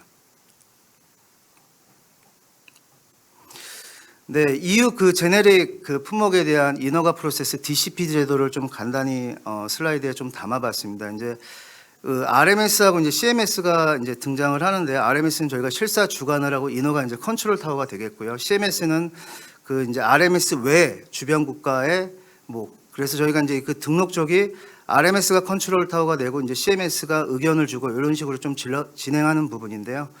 전체 타임라인을 보니까 캘린더 데이로 한 210일 정도, 그러니까 한 7개월 정도 되는데 통상적으로 이제 보안이 한 2회 정도 나오다 보니까 타임라인은 한 1년에서 1년 6개월 정도 되고요. 사실 뭐 저희가 개독도 이제 준비를 하고 있지만 유럽 쪽 같은 경우는 좀 이렇게 타임라인이 좀 픽스가 되고 좀 투명하고 이렇게 클리어한 인허가 프로세스가 좀 장점인 것 같습니다. 그래서 저희가 그 유럽 DCP를 통해서 또 얻었던 학습 효과는 전체적으로 아래에 좀 맨파워 부분이 역량이 강화됐고요. 개도국 대비 좀 EU 도시에 대한 좀 리ኳ어먼트가 높다 보니까 전반적으로 아래의 그 역량이 업그레이드 되고 좀 글로벌 스탠다드에 대한 그 아래의 부분들 또 최종적으로 현 진행하고 있는 A&D의 도시에 대한 또 역량도 많이 강화된 부분을 느낄 수 있습니다. 네, 미국 진출 사례에 대해서 간단히 말씀을 드리겠습니다. 이제 지금 슬라이드하고 이제 차트를 이렇게 좀 준비를 해봤는데요. 그 글로벌 안과 시장이 이제 25 빌리언이니까 25조 정도 되고요. 그 중에 이제 미국과 유럽이 한 50%를 차지를 하고 있습니다. 오른쪽 차트는 이제 저희 국내 항균제를 좀 예시를 드려봤는데요. 국내하고 미국 보험약가를 이렇게 좀 비교를 해야 되면 10배 정도, 최소 10배 정도 좀 차이가 납니다. 그래서 저희가 궁극적으로 이제 SCD가 미국 처방 제네릭 시장을 좀 진출하고자 하는 목적은 이 보험약가 대비 한 10배 이상 가격이 높고 또 이제 미국 파트너 공급 계약 시 이제 개발 및 또 인허가 단계에서 마일스톤을 좀 수령을 가능하고 실제 이제 커머셜 시 프로핏 쉐어링으로 또 그 이익 창출이 가능하기 때문에 고부가치의 매출과 이익이 창출할 수 있다는 뭐 그런 메리트 있는 시장으로 저희가 좀 미국 A&D 시장에 지금 포커스를 좀 두고 있고요. 저희가 이제 미국의 두 개의 파트너사하고 이제 파트너링을 했을 때 18품목을 이제 공급 계약을 체결했는데 어떤 근거로 품목 선정을 했는지 거기에 대한 기준을 나타낸 슬라이드입니다. 제품 개발 난이도가 높고 경쟁자들의 이제 진입이 좀 어렵고 시장 성장이 지속적으로 유지될 제품으로 포트폴리오를 형성을 해서 미국 처방 제네릭 시장에서 서로 윈윈하고 롱텀으로 좀 비즈니스 할 수 있는 구조를 셋업을 했고요. 네, 그 미국 가이드라인인데요. 저희가 A&D 좀 뭐 키워드만 좀 나열을 해봤습니다. 미국은 이제 품목이 선정이 되면 이제 FDA 드래프트 가이드라인에서 뭐 사실 교과서나 이 지침서 같은 겁니다. 실질적으로 이제 오리지널 대조약하고 Q1, Q2 정량 정성을 맞춰야 되고요. FDA 이제 Q1, Q2 코레스폰던스 레터를 컨펌을 받아야 되고 그걸 토대로 시험법 개발을 해야 되고 또 인허가 배치를 만들고 안정성 시험 CTD 작성 뭐 좀 비슷한 구조인데 궁극적으로 이제 FDA 기준서에 맞춰가지고 만드는 부분 또 RLD하고 동등성 확보하는 부분 이렇게 좀 귀결이 되는 것 같습니다. 그래서 저희 필드에서 이제 팀원들하고 US 프로젝트를 지금 진행하고 있는 부분인데 이게 이제 RLD 오리지널 대조약을 근간으로 Q1, Q2를 맞춰서 개발비 분석법을 세팅하는 부분이기 때문에 좀 상당히 진입 장벽이 높다는 걸 좀 느낄 수 있고요. 저희도 이제 페이스별로 그런 허들을 극복하면서 프로젝트를 진행을 하고 있습니다. 네, 그래서 저희 이제 유럽 및 미국 글로벌 프로젝트는 오픈 이노베이션을 통해서 GMP R&D 또 글로벌 파트너십 섹션의 그 아레나를 좀 잘 나눠서 좋은 콜라보로 단계적으로 프로젝트를 잘 수행을 하고 있습니다. 마지막으로 저희 SCD의 글로벌 중장기 로드맵에 대한 슬라이드인데요. 현 대표이사님이 한 2010년도 초반에 삼천당에 조인하시면서 선진시장 진출 및 글로벌 프로젝트에 속도를 많이 붙였다고 이제 생각이 됩니다. 저희 작년 초에 이제 시무시대 전 임직원을 상대로 그 2030 비전 선포식을 진행을 했고요. 저희 SCD의 글로벌 로드맵 또 차세대 성장 동력을 총 3가지 핵심 과제로 셋업을 하셨습니다. 그래서 첫 번째는 저희가 옵탈믹 제네릭으로 글로벌 시장 진출하는 부분, 두 번째는 옵탈믹 바이오시밀러로 들어가는 부분, 마지막은 그 플랫폼 테크놀로지를 이용한 그 혁신적인 제품들로 글로벌 시장하는 진출입니다. 그래서 저희가 이 3개의 성장 동력을 갖고 글로벌라이제이션을 이제 잘 진행하고 셋업이 되면은 2025년, 26년 이후에는 이제 퀀텀 점프가 좀 예상이 되고요. 궁극적으로 2030년도에 이제 1조 클럽에 이렇게 진행되는 걸 예상이 됩니다. 그래서 글로벌에서 한 70% 매출이 나오고 궁극적으로 글로벌 대기업으로 도약하는 것이 저희 SCD 그 중장기 목표가 되겠습니다. 제가 공식적으로 이제 준비한 자료는 여기까지고요. 2가지 말씀드리고 이제 발표를 마무리하고자 합니다. 사실 이제 유럽, 미국 신장 그 프로젝트는 좀 고강도의 좀 GMP 실사, 고난이도의 또 뭐 CTD 부분이 있기 때문에 사실 사업부 자체로 할 수 있는 부분이 아니고 공장 연구소 또 글로벌 오픈 이노베이션을 통해 가지고 전사 프로젝트로 좀 프로젝트 매니지먼트가 필요하다라고 말씀을 드릴 수 있고요. 그래서 그걸 중심으로 저희가 TFT나 뭐 협의체를 만들어서 좀 주기적으로 최고 경영진의 그 좀 보고가 필요한데 또 최고 경영진의 지속적인 관심, 지원, 투자도 사실 좀 필수적인 것 같습니다. 그래서 주기적으로 경영진한테 리포팅을 하고 또 뭐 이슈 사항이나 의사결정을 같이 피드백을 반영해서 선순환되는 구조로 프로젝트를 좀 운영하는 게 중요하다고 보고요. 저희 삼천당은 사실 뭐 소위 잘 나가는 대기업은 아닙니다. 저희가 잘하는 안과용제를 들고 지금 글로벌을 진행을 하고 있는데요. 저희가 진행하다 보니까 뭐 유럽, 미국이 넘사벽 시장은 아닌 것 같고 저희가 단계적으로 잘 준비를 하면 충분히 극복 가능하고 또 진입이 가능한 시장이라고 감히 말씀드릴 수 있습니다. 이게 사실 뭐 제약바이오 산업이 규제 산업이다 보니까 개인적으로는 이 글로벌 사업 하시는 분을 많이 좀 존경하거든요. 그래서 좀 향후에 오늘 제약바이오 옆에서 이렇게 좋은 자리를 많이 주셨는데 저희가 제약바이오 글로벌 하시는 분들의 이런 포럼이나 세미나 분과 좀 많이 있었으면 좋겠고 향후 좀 이렇게 선진시장에서 그 제약바이오 산업이 좀 건승하는 부분이 되었으면 좋겠습니다. 부족하지만 끝까지 경청해 주셔서 감사드리고요. 이상으로 발표를 마치겠습니다. 감사합니다. 안녕하십니까. K케미칼 김정훈입니다. 오늘 리버스티민 패치라는 제품을 통해서 SK케미칼의 유럽 진출 전략에 대해서 말씀드리겠습니다. 먼저 저희 리버스티민 패치는 노바티스 엑셀론의 제네릭 제품입니다. 저희가 세계 최초로 허가를 유럽에서 받았고 유럽 27개국 중에 25개국의 허가 그리고 16개사 파트너를 통해서 발매를 하고 있는 제품입니다. 히스토리를 좀 보시면 2007년에 연구개발을 시작을 해서 2013년도에 유럽에 허가를 받았고 19년도에 미국에 허가를 받았습니다. 금년에 누적 매출 2천억을 달성을 함으로써 회사의 유지와 성장에 꾸준한 기여를 하고 있는 제품입니다.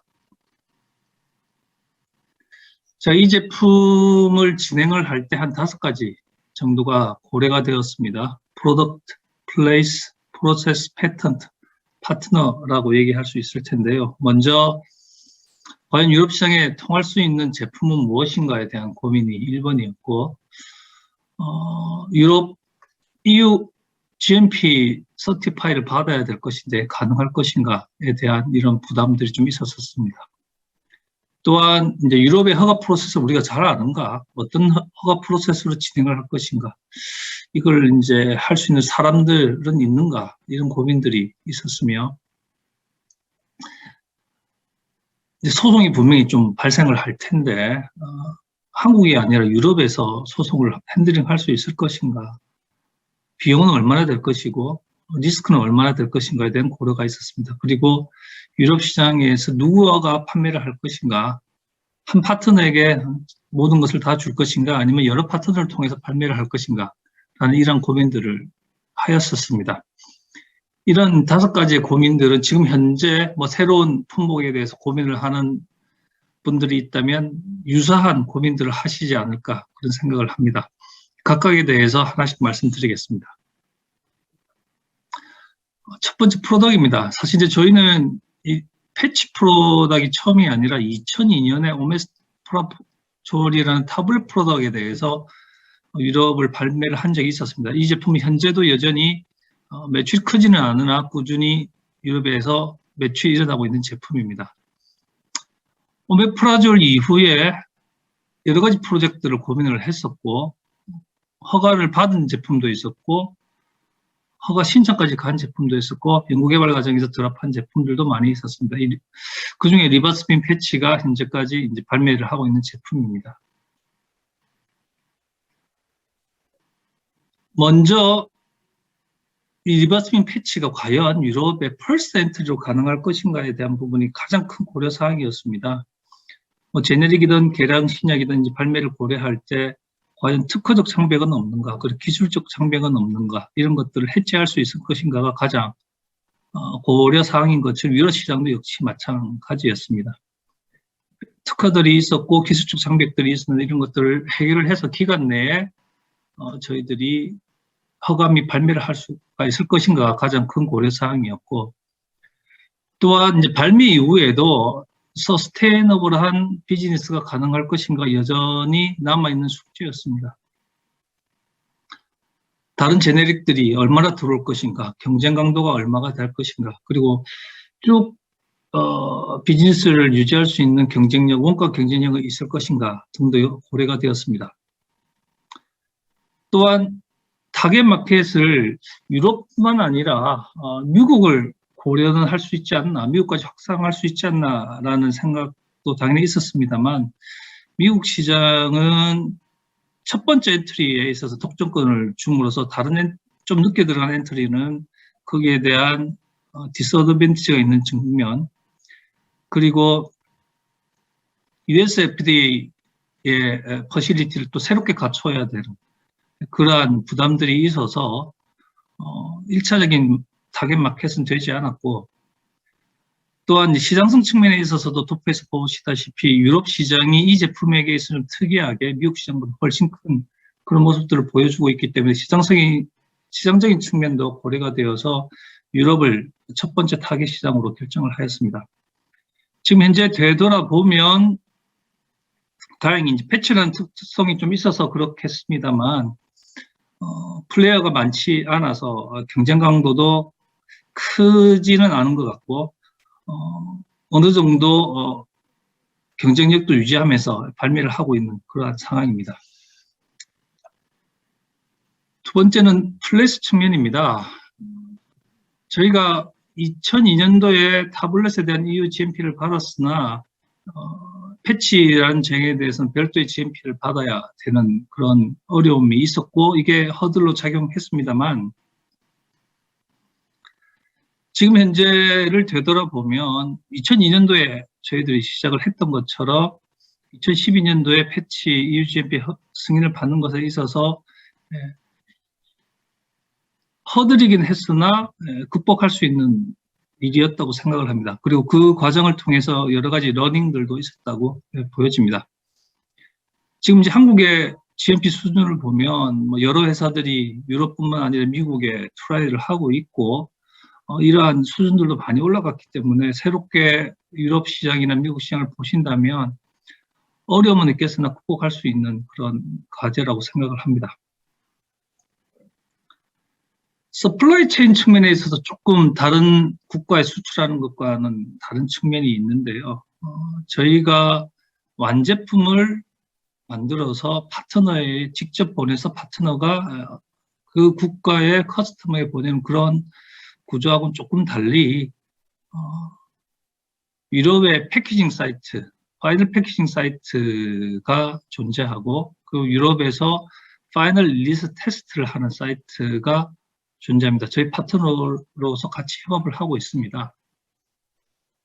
유럽의 파이널 패키징 사이트는 패치는 파우치 형태로 저희들이 쉬먼트를 하게 되는데요. 파우치라고 하면 벌크로 예를 든다면 병 포장 또는 PTP 포장 전에 벌크 타블렛으로 보냈다고 이해를 하시면 됩니다. 파우치 형태로 쉬먼트를 해서 최종 파이널 패키징을 EU 패키징 사이트에서 하게 되고 EU는 파이널 릴리스를 그 EU에 있는 퍼실리티를 해서 진행을 해야 되기 때문에 저희가 여러 파트너가 있는 관계로 직접 파트너사에서 하는 데도 있기는 하나 대부분의 파트너사는 EU의 테스트 사이트에서 하는 파이널 릴리스를 통해서 그 국가에 공급이 되고 있습니다. 되돌아보면 이제 EU 패키징 사이트를 이렇게 운영을 하는 것들이 좀 강점이 있었는데요. 저희가 최초에 의사결정을 한 거는 여러 가지 사유가 있으나 지금 이제 되돌아봤을 때는 운송의 측면에 있어서 한국으로 대부분 이제 EU에 운송이 되는데 완제 형태로의 운송 대비 이제 벌크 프로덕트의 운송이니 운송료가 좀 절감이 되는 측면들이 실제 존재하고 EU에서는 이 패키징 사이트에서 육로로 이렇게 서로 이제 운송이 되기 때문에 그런 운송료 절감에 대한 측면이 하나가 있고 또 실제 관리 측면에 있어서도 EU 25개국의 뭐 인서트 페이퍼든지 그 포장이든지 이런 것들에 여러 국가의 여러 언어로 이렇게 관리가 돼야 되는 부분 또 그런 것들을 업데이트해야 되는 부분들이라든지 이런 것들이 적기 공급을 받는 부분이라든지 이런 측면에 있어서 EU의 파이널 패키징 사이트를 가지는 것에 대한 장점들이 좀 있어 왔던 것 같습니다. 세 번째로 이제 허가 프로세스와 이제 내부 역량의 측면입니다.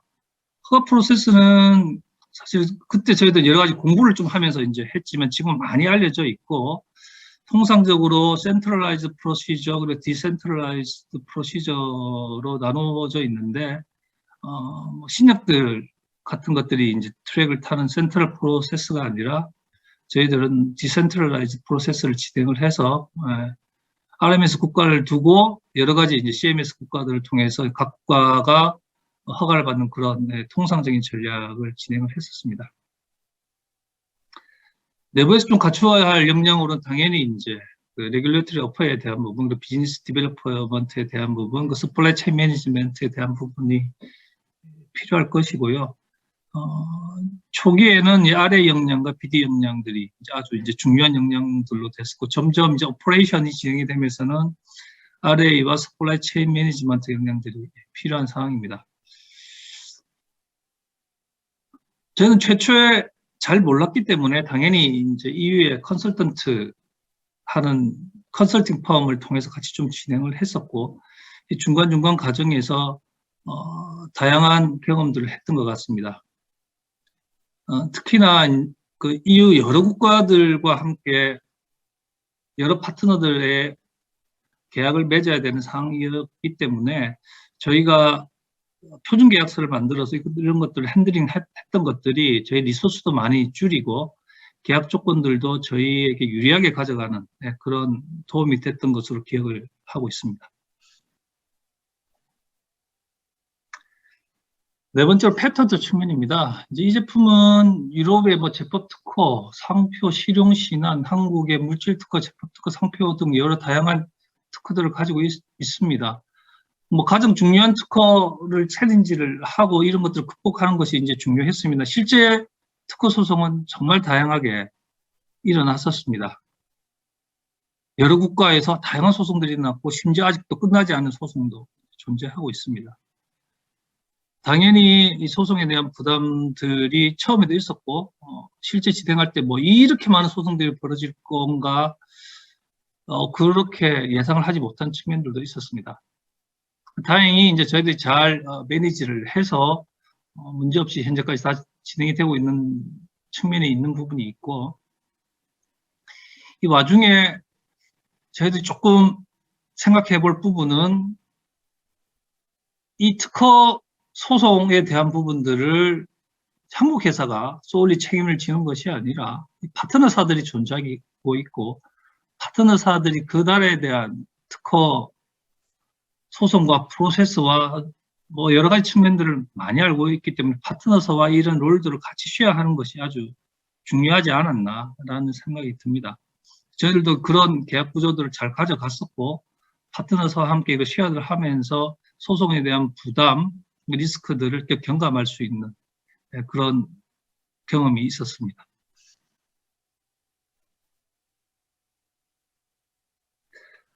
다섯 번째는 파트너십의 형태에 대한 부분입니다.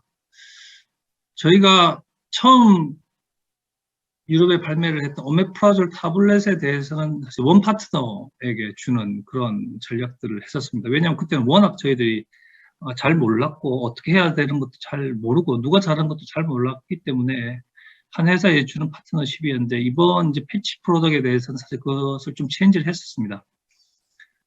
익스클루시브 파트너십을 주는 게 아니라 넌 익스클루시브 파트너십을 주고 심지어 한국가에조차도 멀티플 MA 홀더들을 이제 두는 그런 전략들을 썼었습니다. 실제 이제 이런 전략들을 가지고 가려면 회사 내에 이것들 서포팅을 해야 되는 부서들도 필요하고 역량들이 많이 필요합니다만 결론적으로 이제 유럽에서는 이런 전략들이 상당히 좀 괜찮은 전략이지 않았느냐라는 판단을 하는 이유가 만약에 원 파트너에게 주었다면 아마도 비즈니스가 오랫동안 지속이 되어 있었을까 그리고 일정 규모의 비즈니스를 유지할 수 있었을까라는 그런 의문이 있습니다. 즉 이제 원 파트너를 통해서는 그 원 파트너의 전략이나 그 원 파트너의 그 내부 폴리시에 따라서 변동성이 있는 반면 국가마다의 로컬 파트너, 국가마다의 다양한 파트너를 두게 되면 그 파트너십에 의해서의 위험들을 좀 분산할 수 있는 이런 장점들이 존재하고 있는 것 같습니다. 물론 이제 원 파트너를 가져갈 때의 장점은 최초의 계약금의 규모든지 최초에 시작하는 규모에 있어서는 상당히 큽니다만 서스테이너블한 측면에 있어서는 멀티 파트너를 가져가는 구조도 상당히 고려해야 할 만한 구조이고 저희 입장에서는 성공적이라고 이렇게 자평을 하고 있습니다.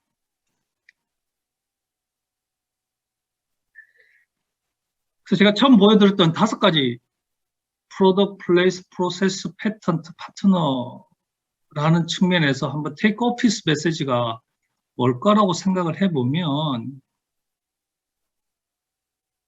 당연히 프로덕트인 것 같습니다. 여러 가지 어려움들이 퍼실리티에 대한 부분, 패턴트에 대한 부분, 그리고 허가 프로세스에 대한 부분들은 존재를 할 수 있는 것 같습니다. 그러나 지금 현재 안 해봐서 모를 뿐이지 실제 해본다면 충분히 풀어갈 수 있는 문제이고 이것들을 또 파트너와 함께 풀어갈 수 있는 문제인 것 같습니다. 회사가 좀 집중해야 되는 부분들은 기술적 장벽이나 특허적 장벽들을 해결할 수 있는 품목들, 그리고 단기적이지 않고 장기간에 서스테이너블한 비즈니스 구조를 가져갈 수 있는 프로덕트를 개발하는 것들, 이런 것들이 가장 중요한 시작이자 마지막이 되지 않을까 이런 생각이 듭니다. 예, 감사합니다.